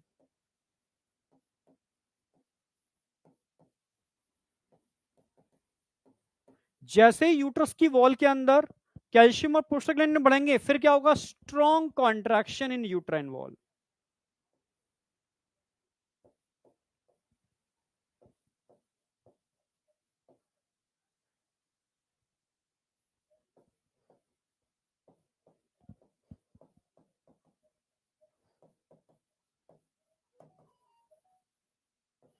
जैसे ही स्ट्रॉन्ग कॉन्ट्रैक्शन होंगे यूट्राइन वॉल में, सिग्नल कहां जाएगा? सीधा हाइपोथैलेमस के पास। फिर से ये मैकेनिज्म स्टार्ट होगी, और प्रोस्टाग्लैंडिन निकलेगा, और कैल्शियम आयन निकलेंगे, और कॉन्ट्रैक्शन बढ़ेंगे, और सर्विक्स डायलेट होती जाएगी। तो जैसे जैसे सर्विक्स पे खिंचाव पैदा होगा, ठीक है, सर्विक्स पे खिंचाव पैदा होगा लगभग 10 सेंटीमीटर, 10 सेंटीमीटर सर्विक्स डायलेट होते ही, ठीक है, बच्चा बाहर आ जाएगा। तो सिंपल सी बात है, पहला डायलेशन हुआ, सिग्नल जहां गया, मैकेनिज्म स्टार्ट हुई, स्ट्रॉन्ग कंट्रैक्शन हुआ, सर्विक्स और खिंची, दूसरा और सिग्नल स्ट्रॉन्ग गया, और कैल्शियम प्रोस्टाग्लैंडिन निकले, और कॉन्ट्रैक्शन बढ़ा। तो धीरे धीरे कॉन्ट्रैक्शन की स्पीड बढ़ती जाएगी, और जैसी सर्विक्स 10 सेंटीमीटर डायलेट होगी, बच्चा बाहर। ये होता है एग्जैक्ट, ठीक है, कॉन्ट्रैक्शन। तो डायलेशन के अंदर लगभग इतना टाइम लग जाता है, 10 सेंटीमीटर, 10 सेंटीमीटर सर्विक्स डायलेट हो जाएगी, बेबी का हेड नीचे आ जाएगा। फिर स्टेज ऑफ एक्सपेल्शन में डॉक्टर बड़ा केयरफुली बच्चे को बाहर निकालने की कोशिश करेगा। जब बच्चा बाहर आ जाएगा, तो धीरे धीरे जो प्लेसेंटा है, वो यूट्रस अपनी जगह जाएगा, तो प्लेसेंटा यहां से हटना चालू कर देगा, हटेगा हटेगा हटेगा, बाहर निकलना चालू कर देगा, यूट्रस अपनी जगह आ गया, प्लेसेंटा निकल के बाहर आ गया, पूरा प्लेसेंटा बेबी के साथ निकल के बाहर आ जाएगा। समझ में आया? अब मैं वापस एनसीईआरटी पर आ रहा हूं। एनसीईआरटी क्या कह रही है? एनसीईआरटी शॉर्ट में कह रही है, vigorous contraction of uterus at the end of pregnancy, ठीक है, इसकी वजह से एक्सपेल्शन या डिलीवरी ऑफ फीटस होता है। This process of delivery of fetus, इसी को हम पार्चुरेशन या लेबर पेन बोलते हैं, ठीक है। ये कैसी मैकेनिज्म है? न्यूरो एंडोक्राइन मैकेनिज्म है, क्योंकि न्यूरॉन भी इसमें पार्टिसिपेट कर रहे हैं, और ग्लैंड्स भी पार्टिसिपेट कर रही हैं। Signal for parturition originate from, कब सिग्नल आएगा? जब फीटस फुल्ली डेवलप हो जाएगा, प्लेसेंटा मैच्योर हो जाएगा, वीक होना चालू हो जाएगा, तभी तो प्रोजेस्टेरोन का लेवल कम होगा और सीआरएच निकलेगा, तब जाकर के मैकेनिज्म स्टार्ट होगी, ठीक है। इसमें क्या होता है? माइल्ड कॉन्ट्रैक्शन इन यूट्राइन वॉल, इसे बोलते हैं फीटस इजेक्शन रिफ्लेक्स। एनसीईआरटी ने शॉर्ट में खत्म कर दिया है। मैंने पूरी मैकेनिज्म बताई है, फुली डेवलप फीटस और प्लेसेंटा वीक होता है, तब माइल्ड कॉन्ट्रैक्शन होता कैसे है और बच्चा बाहर कैसे है? This trigger the release of oxytocin, ठीक है, from the maternal pituitary.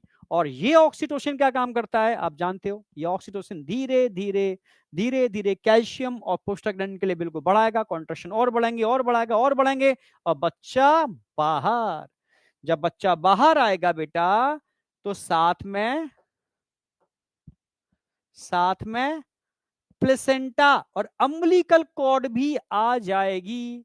Doctor प्यार से धीरे से यहां से इसको कट करेगा और कहेगा कि ये लो इसका प्लेसेंटा, ठीक है। तो लोग प्लेसेंटा को अपने घर में कहीं गाड़ देते थे एक जमाने में, जब दाई माँ कंसेप्ट था।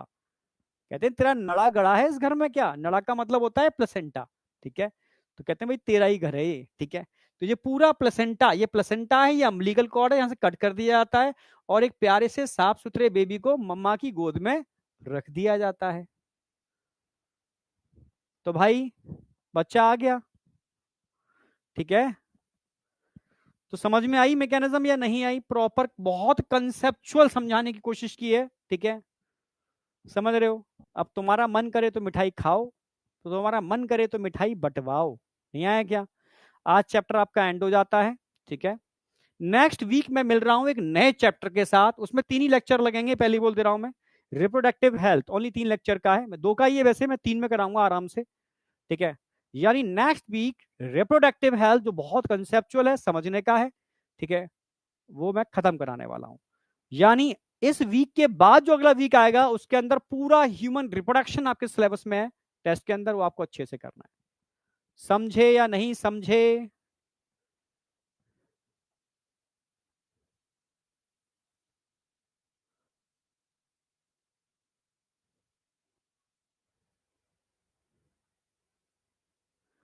छुट्टी छुट्टी तो संडे को है ना तुम्हारी, संडे को तो टेस्ट है तुम्हारा, ठीक है।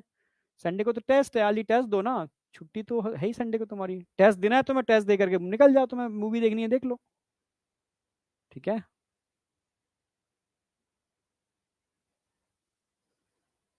मैं समझ गया, बीएमएस बोल रहा हूँ बिल्कुल। कौन है ये? साहिल पटेल। अच्छा बीएमएस बोल रहा है बेबी, अच्छा। बिल्कुल। बेबी के मुंह से प्यार से एक ही चीज निकलेगी क्या?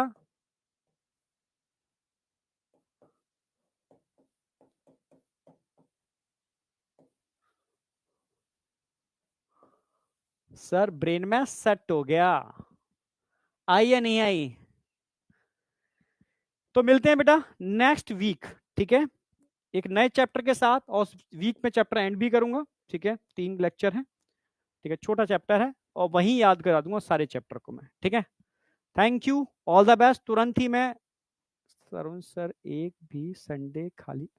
क्या हर संडे को क्लास लेते हैं तरुण सर?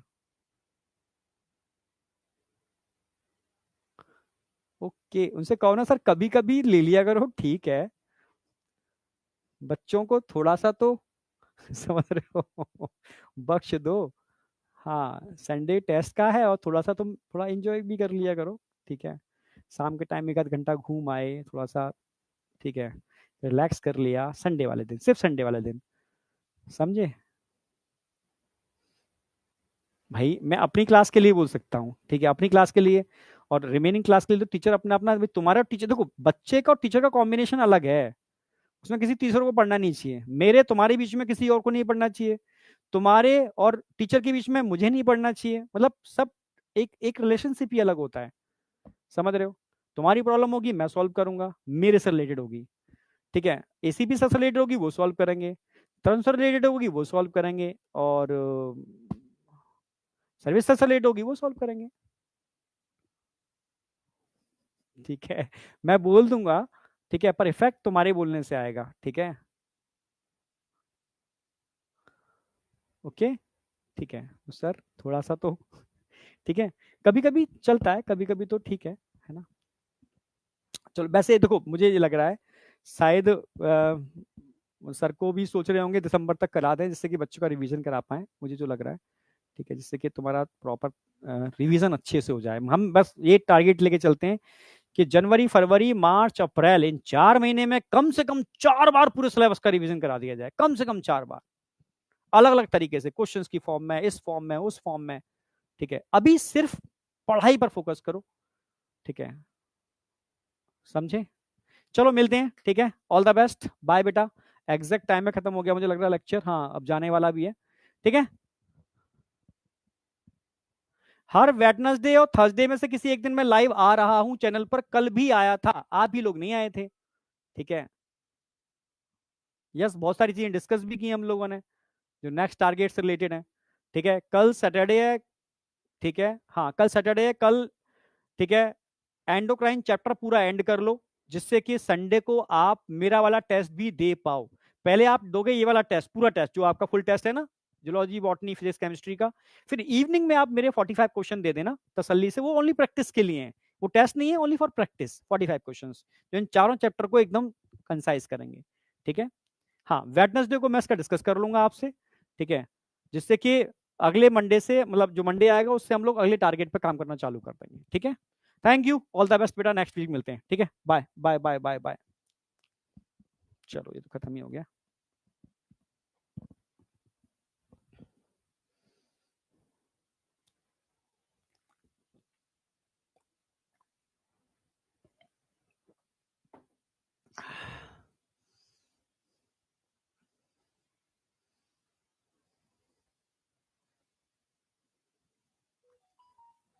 बेटा मेरा वाला टेस्ट तो टेलीग्राम पर मिलता है ना, मैं अपने वाला टेलीग्राम में उसमें बताया था मैंने, संकल्प बाय एमडी सर, ठीक है, उस पर आप टेस्ट मैं दे रहा हूँ, उसी पर लाइव आ रहा हूँ, बच्चों से डिस्कस भी कर लो, ठीक है, संकल्प बाय एमडी सर।